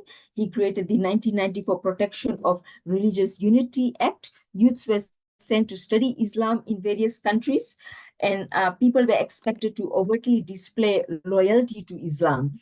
And he also began this trend of differentiation between true followers of Islam and the enemy. The enemy were those who were very liberal, who were not true followers of Islam, and who tended to engage in activities that were aligned to Western values. So this promoted religious intolerance in the Maldives by instilling Islamic fundamentalist values. So combined with that, Maumoon Abdul Gayoom was also a very charming sort of leader. He launched a populist charm offensive, so that although he was a brutal dictator where many people were being tortured and put in jail, all his opponents were put in jail without charge, for example. Even the President Nasheed himself had been jailed and tortured under Maumoon Abdul Gayoom. He tried to pretend that Maldives had democratized under his rule already, although no political parties were allowed to exist in the Maldives, and only he, one person, stood for elections. But during his reign, Maldives had a non-aligned policy and an India first policy. And because he was an authoritarian ruler during his time, he was able to amass more power into himself, so that many decisions, a wide range of decisions, required his personal approval. So Maldives finally had its first democratic elections in 2008. For this, the Maldives Democratic Party had to form a coalition with parties supporting Islamic fundamentalism. However, when President Nasheed tried to prosecute corruption, etc., he ran into trouble because the judiciary was stacked with supporters of the former dictator. And they used religion, they used Islam to incite volatile and violent protest against Nasheed. And at the height of these protests, there was a mutiny by armed forces. The armed forces, which was the police and the army, were stacked by loyalist supporters of the former president. And Nasheed was forced to resign in February 2012. Apart from these religious fundamentalists, democratization was also hampered by natural disasters, which was the 2004 tsunami. There were also problems faced due to impacts of the 2008 financial crisis, and also rise of Islamic extremism after the 9/11 Twin Tower bombing in the United States. Following the forced resignation of Nasheed, Abdullah Yamin won the next election. He was Gayoom's half-brother. He was an electoral autocrat. So Yamin abandoned Maldives' India first policy. He forged closer ties with China and with authoritarian states. He also forged much closer ties with Saudi Arabia and other regimes known as having authoritarian features. So Yamin as well engaged in religious populism. The variant has been described by Gunasekara as a blood and faith nationalism, which is based on race or religion, whereby foreigners are blamed for a nation's economic problems and for adulterating their culture. So Yamin's party had campaigned on Islamic nationalism rhetoric. During his reign, there was a rise of Wahhabism and other fundamentalist groups. They were able to establish themselves more widely in the Maldives. So his political party, PPM, they promoted this rhetoric that they were a defender of Islam in the Maldives, whereas they portrayed the Maldives Democratic Party, the party of the ousted President Nasheed, as an enemy of Islam. There was brutal repression under Yamin. He also undermined patron-client relations and murders of non-conformists. So these were liberal thinkers. They had been targeted by Islamic extremist groups, and their murders remained unpunished and unprosecuted under Yamin. So under Yamin's rule, there were two main characteristics of populism could be seen at play. That's anti-pluralism and illiberalism. And these two characteristics of populism could be seen to aid the process of gradually breaking down democracy in the Maldives. So Yamin but lost the 2018 elections, which were won by Ibrahim Mohammed Soli. Soli was a joint candidate fielded by major political parties in the 2018 elections. This was because all other leading opposition candidates were either jailed under Yamin or they were facing prosecution at the time of the 2018 elections. So Soli won on these grounds. He had campaigned to fight corruption and dictatorship and return to justice for the Maldives, which means clean up the judiciary. You have an independent judiciary in the Maldives. First thing he did was he renewed ties with India, and this provided more fodder to fundamentalist politicians, because by that time the BJP party was in power, who was seen as following fundamentalist Hinduism.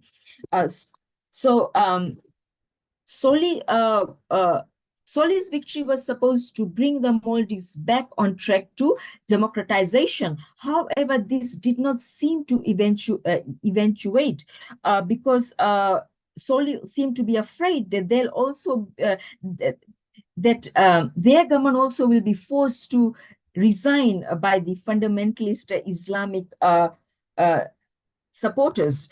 Soli placed a lot of emphasis on trying to show that he was truly committed to Islam, and he went to great lengths to assure the population that Islam will remain in the Maldives. Their government was totally committed to Islam to try and prevent a coup. So this depicts the populist characteristic of reaction to a deep crisis. So President Soli pledged to uphold the doctrines of Islam in his presidential oath. So and besides, to be a member of the Maldives legislature, you have to be a follower of Islam anyway. And also to uphold exemplary principles of Islam. And he also omitted references to religious freedom from his speech, which meant his government's commitment to democracy was in fact incomplete. So Soli did launch prosecution against Islamic extremist crimes, but he also persecuted liberal thinkers, and under his watch, the Maldivian Democratic Network was dissolved, and this was to appease the Islamic fundamentalists. So, Soli's government reacted to identity politics by showing loyalty to Islam rather than to democracy. But Soli's government also suffered. Democratization suffered again from the natural disaster, this time of the COVID-19 pandemic. Okay, so and also they continue to face threats from Islamic extremists, and the former President Nasheed was severely injured in a bomb blast on 6 May 2021, and this was traced to a terror attack by Islamist extremists. So Soli lost the 2023 presidential elections to the People's National Congress, who had campaigned in the elections on an India out campaign, because they likened the MGP's support for India as anti-Islamic. And Soli has been described as a weak and indecisive leader by senior Maldivian officials, which probably led to his downfall. Okay, so in the last slide, I'm trying to bring the last slide on. It's just a few points about Mohammad Muizzu, who came into power after winning the 2023 elections.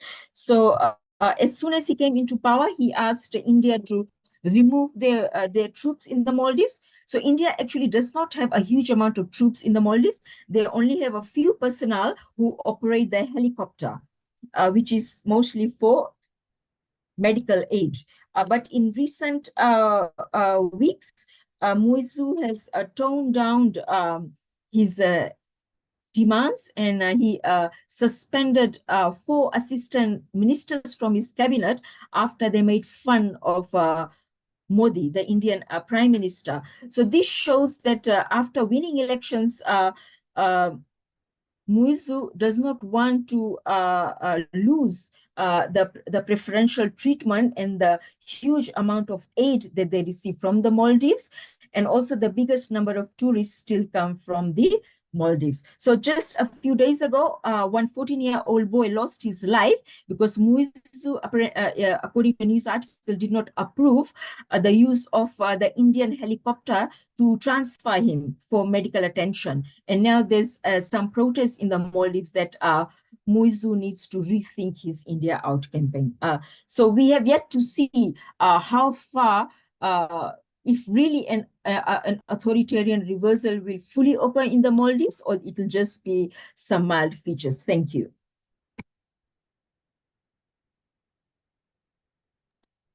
Thank you, Dr. Moslibil. I'm sorry to have to cut you there, but you got the extra time because we are short of one presenter. So that's good. I think it plays out well for everyone.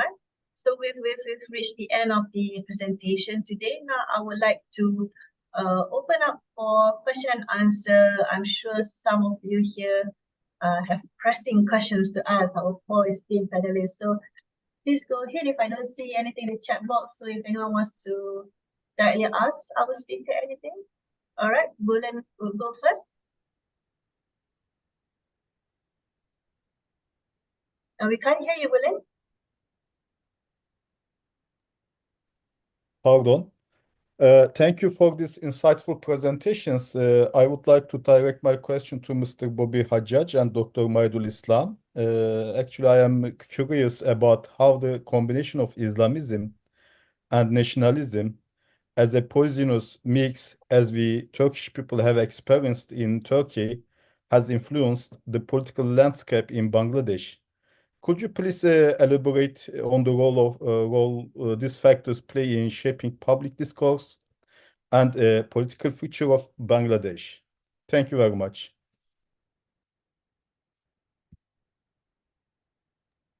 Maybe we can have Dr. Bobby to answer first. Okay, Dr. Maidu, all right, go ahead. No, that's fine. I think Bobby should answer first because he was also the first panelist. My sincere apologies. I missed the first part of the question. Keynes, if you could repeat. You know, you also actually you summarized a bit. I'm talking about this poisonous mix of this political Islam and nationalism, Bengali nationalism. How could it affect the future of Bangladesh, its political class and the society? There is how the two worlds meet? Is that sort of the question, Bulent? Yeah, you know that we experienced in Turkey a kind of political Islamism merged with nationalism, ultra-nationalism, and it created a kind of poisonous political mix. And right. It created huge troubles for Turkish democracy, human rights, rule of law, and all kinds of good assets for a democracy. Right. So I wonder what will be the effect of this merge in Bangladesh between Islamic political Islamism and Bengali nationalism. Right. Okay. Fantastic. Yeah. Thank you. So, and thank you. And my sincere apologies again, Bulent, because I had a sort of problem understanding with my speaker system. But political. Okay. So, political Islam does not have a strict set of meaning in Bangladesh yet. Again, obviously, the political Islam is fluid everywhere, and it is a Western defined phenomenon. So again, it is the perception of the West that creates political Islam in any different place. In Bangladesh, however, the harbingers that could be harbingers of political Islam, the Islamist political parties, again, as I've mentioned during my talk, is that they don't have very specific governance or, what do you call it, a nationalist related agendas. They have very small, very specific religious agendas. And, Maidul referred to Bangladesh Jamaat-e-Islam, and he has a great, he has some great pieces of work, including, limits of Islamism, which is wonderful to study if you want to study, the phenomena of Bangladesh Jamaat-e-Islam and some of those as well. But so Bangladesh Jamaat-e-Islam does not represent, even though it is the biggest, political party, Islamist political party in the country, it doesn't really represent the largest Islamic sphere. The largest Islamic sphere is actually represented by the Qawmi group, if you will. Let's call it the Qawmi group, for lack of a better word. And they are, so the Hifazat movement that I, referred to in my talk, the Hifazat movement actually represented the Qawmi group. And the Qawmi group is better represented in the political arena by parties like Nizam-e-Islam, Bangladesh Khilafat Majlis, Khilafat Majlis, these. And these parties, they, again, because they don't have governance-based politics or political agendas, they don't really, in any way, let's say, adapt or adopt, political Islam. They have very specific agenda-based ideas. So in Bangladesh, nationalism and political Islam has not merged. Now, the thing I was talking about is the idea of a populist movement emerging from within the Islamists, which again is, it might happen. It is very likely to happen. The BJI's role was to try to do this, but the BJI did not and does not yet have acceptability, or at least large, range acceptability amongst the Qawami group, which is again the bigger Islamic group. So if the Qawami group does come up with Hifazat and parties like Khilafat Majlis and whatnot do come up with governance-based agendas, then we enter the arena where they will have to as well define political Islam and an idea of nationalism in Bangladesh that adheres to their different ideas of political Islam. And their ideas of political Islam might very much merge with certain Salafi ideas, which can then create the sort of messy hodgepodge or, the chaotic ideas that Bulent, you were referring to when you were referring to Turkey and some other countries. But that hasn't emerged yet. So political Islam merging with nationalism in Bangladesh has not happened yet. And the idea of religious nationalism as an Islamic nationalism that was, that has the Bangladesh Nationalist Party has ownership of that. And as I referred to in my talk as well, that Bangladesh Nationalist Party has been somewhat distancing themselves within their political friendships and networks from their own identity, which is an Islamic identity. But their Islamic identity was far removed, or rather, at least it seemed to be far removed from the Salafi identity, which is sort of, so for most of the Western world is confused as political Islam. So there are those things that are kind of in abeyance in Bangladesh. And we have yet to see where it all comes together.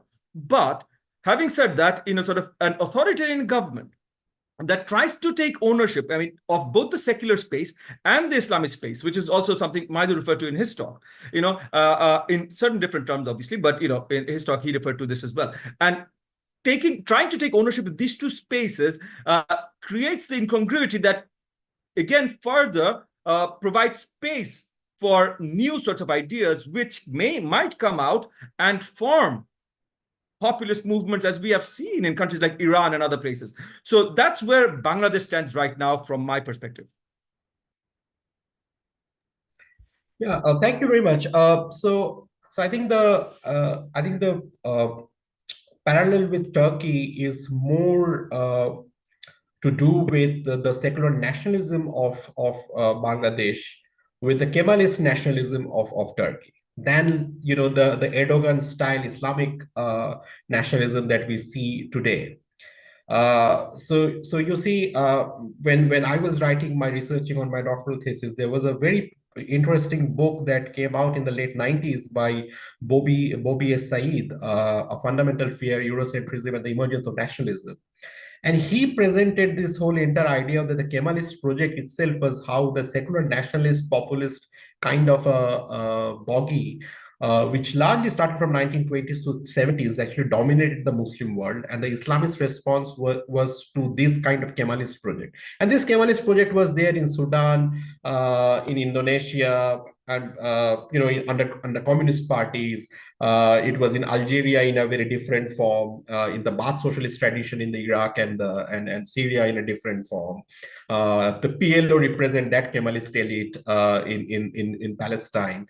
So this was a very, and I think the Mujibism, which is what the Awami League leader and the father of the Bangladeshi nation, Sheikh Mujib, I think was kind of a mimicking the Kemalist project, which itself become a distorted Kemalist project, because within few years he has to also accommodate the Islamists and the Muslim groups.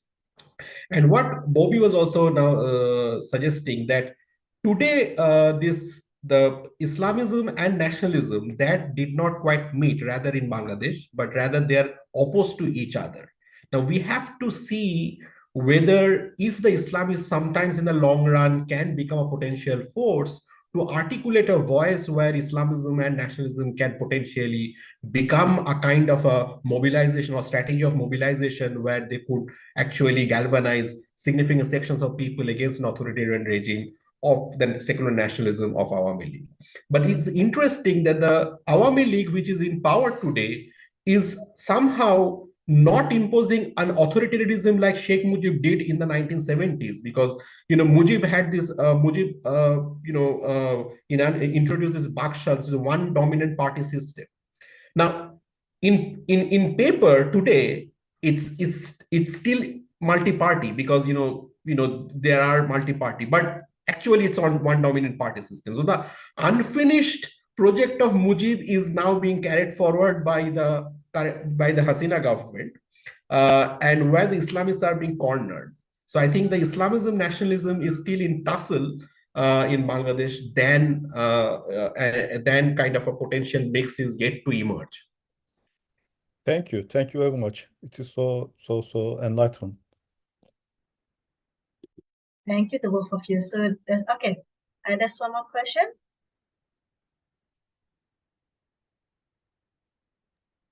Please go ahead, Selçuk Kurtaşlı, is it? Thank you. Thank you very much to all the presenters, academicians, professors. I want to ask Professor Bobby Hajjaj. You mentioned about the demolition of Babri Masjid in India and BJP and Modi. I am wondering how this demolition of the Babri Masjid and the building of the temple on it has been instrumentalized by religious populists in Bangladesh. Thank you. I hope you can see me, right? Thank you for the question. It has, the religious populists in Bangladesh, before they came to use it, the Babri Masjid became the most important issue, if you will, in religious dynamics in Bangladesh, India, Pakistan, when it first happened in India. I mean, sort of kind of the BJP coming into prominence was very directly connected into national prominence as a political party, was directly related to the Babri Masjid issue. So the Babri Masjid issue in Bangladesh became a very sensitive issue from that point onwards. And in recent times, the BJP government and its blatant attack, or it has been perceived as blatant attacks on Islam and blatant attacks on Muslim communities. Again, perception is reality. The perception of blatant attacks against Muslim communities has had severe impact in Bangladesh. And as I referred to in my talk as well, one of the bigger movements, popular movements in recent times was the anti-Modi movement in Bangladesh, which saw, the incarceration of hundreds, if not thousands, of Islamist political activists. And there were, basically, apart from one or two Islamist parties, there were no Islamic parties of count that didn't have activists imprisoned and or one way or another going through some sort of government repression. So that has an impact on how Islamic passion rises in Bangladesh, just like Palestine does, especially under current circumstances. So yeah, anything that happens in India that's related, and Babri Masjid being the first sparking issue, has a huge impact in Bangladesh. So right now, the celebration of sort of Hindu temple on the grounds of the Babri Masjid, it's not been weaponized yet, as sort of the original demolition of the mosque was weaponized. That has not been the creation of the Hindu temple has not been weaponized yet, but that doesn't mean it can't be. And yes, it is already sort of if you will stoking the fire of Islamic, or at least a religious passion in this country. So that's more to be seen where this takes us, if that answers your question. Thank you. Thanks very much. You're welcome. All right, so I'm going to read out a question that William have written for Dr. Rajni Kamage. How should we interpret the nature of the relationship between political Buddhism and Sinhala nationalism on Sri Lanka's political landscape? And in what ways will it impact society, social dynamics, politics, and governance in the country in the coming years? If I may, I would like to add my own small question in that question about the role of the economy, because that is what interests me when I was reading and learning about populism in Sri Lanka, the dynamics of economic inequality in the country, and if that has any relationship at all in the rise of this civilizational populism. Dr. Rajini? Right, thank you. I think I'll first respond to Bulent's question, which is, how do we interpret the relationship between political Buddhism and Sinhala nationalism? And that's, I suppose, when you look at Buddhist nationalism in Sri Lanka, and I refer to Anagarika Dharmapala, this kind of leading Sinhala Buddhist nationalist, the reason why he is thought to be so fundamental to present Sinhala Buddhist nationalism is because he spearheads this movement, which for the first time makes being Sinhalese and being Buddhist kind of interlinks it so closely that it's almost impossible to disentangle one from the other. Whereas prior to that, prior to the European colonizers in Sri Lanka, in Ceylon, the dominant social category was caste. And after the British come, especially after the British colonizers come, that switches to race. But it is only through Anagarika Dharmapala's kind of nationalist discourse does he interlink Sinhalese language and Sinhalese ethnicity as being one and the same as Buddhism. And this has many implications that continue to this day, which includes contesting the presence of Tamil Buddhists. I mean, historical records show that there have been Tamil Buddhists.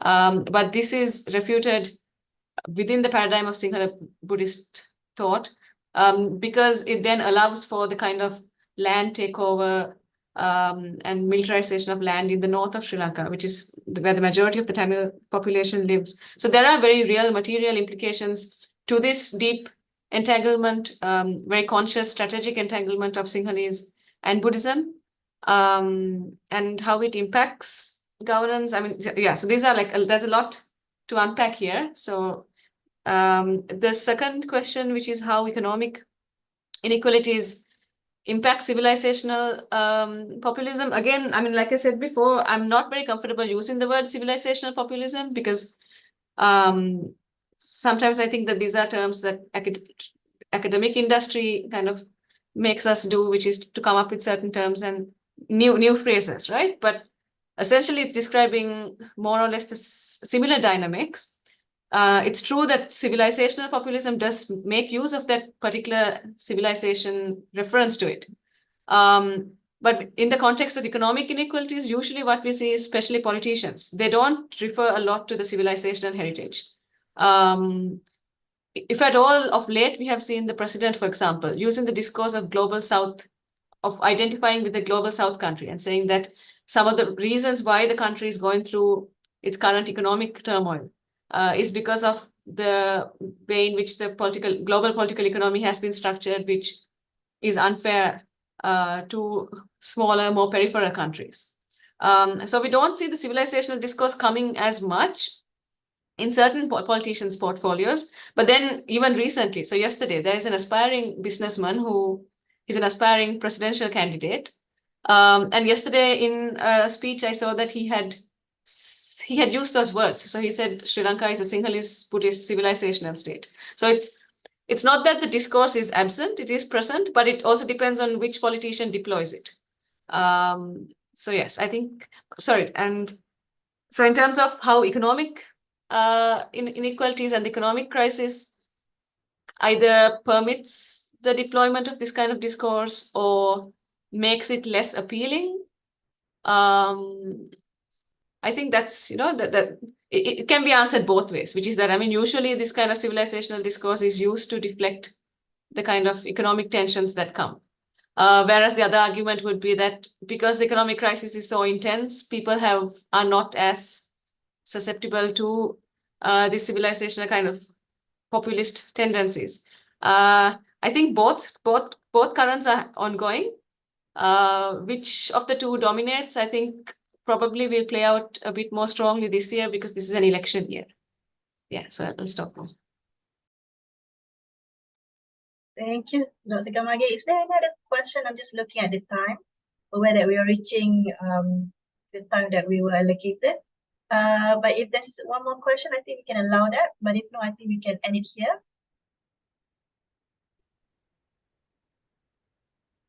Oh, Milan has one more question. Go ahead.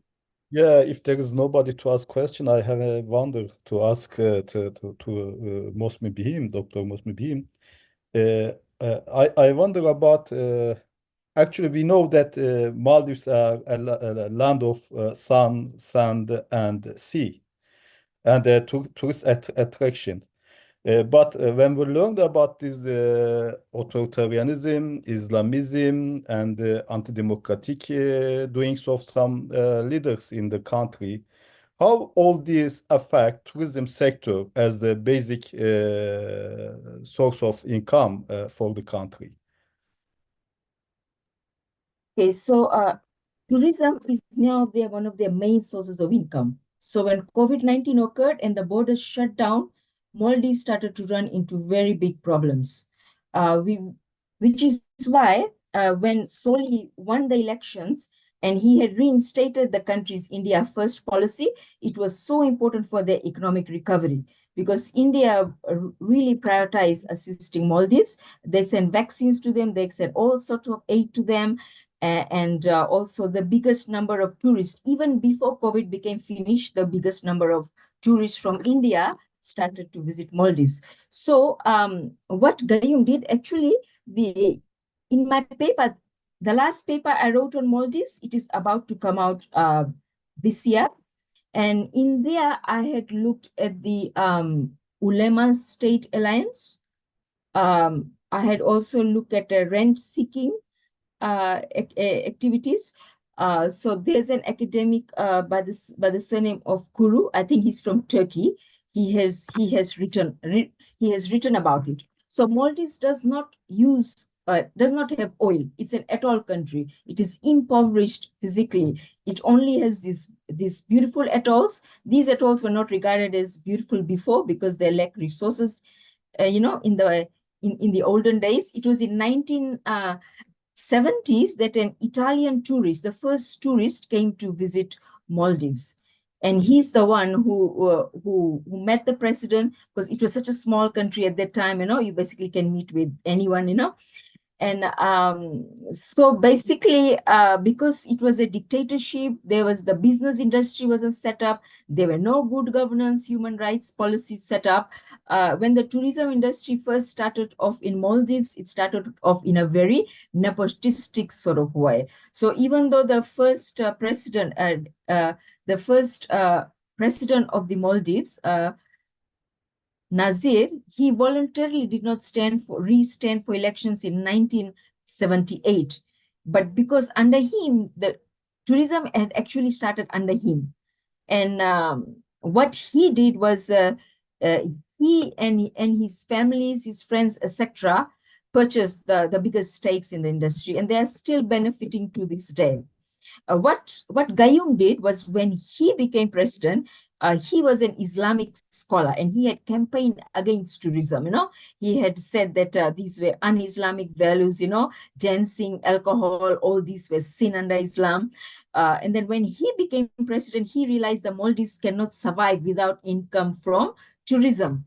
So, and he cannot take back his words that Western values of dancing, drinking alcohol, eating pig, is bad, because then the Western tourists won't come to Maldives, and all their income is now coming from Maldives. So he was very clever. Maldives had such a lot of uninhabited islands, and he said, tourism will be hosted on this uninhabited island. So these uninhabited islands, they were leased by these tourist owners. They were converted to luxury hotels. They're not ordinary hotels. They're very expensive hotels. They're very upmarket hotels, and very rich people, they come and stay there, and they're very beautiful. And on there, tourists can do whatever they want. They can wear bikinis. They can eat as much pork as they want. They drink as much alcohol as they want, But on the main residential islands, it's very conservative. No pork, no alcohol, no nightclubs, definitely no bikinis, So, yes. So that's how they are able to reap the benefits of from both, He was able to reap the benefits of his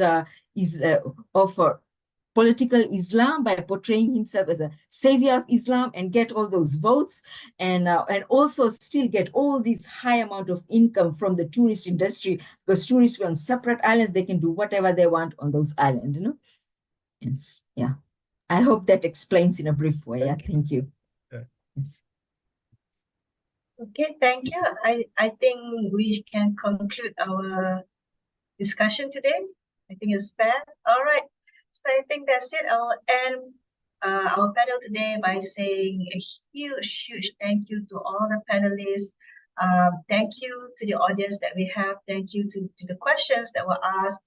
I think we've uncovered that we are facing these complex issues of populism and authoritarianism in these three countries we're interested in today: Bangladesh, Sri Lanka, and the Maldives.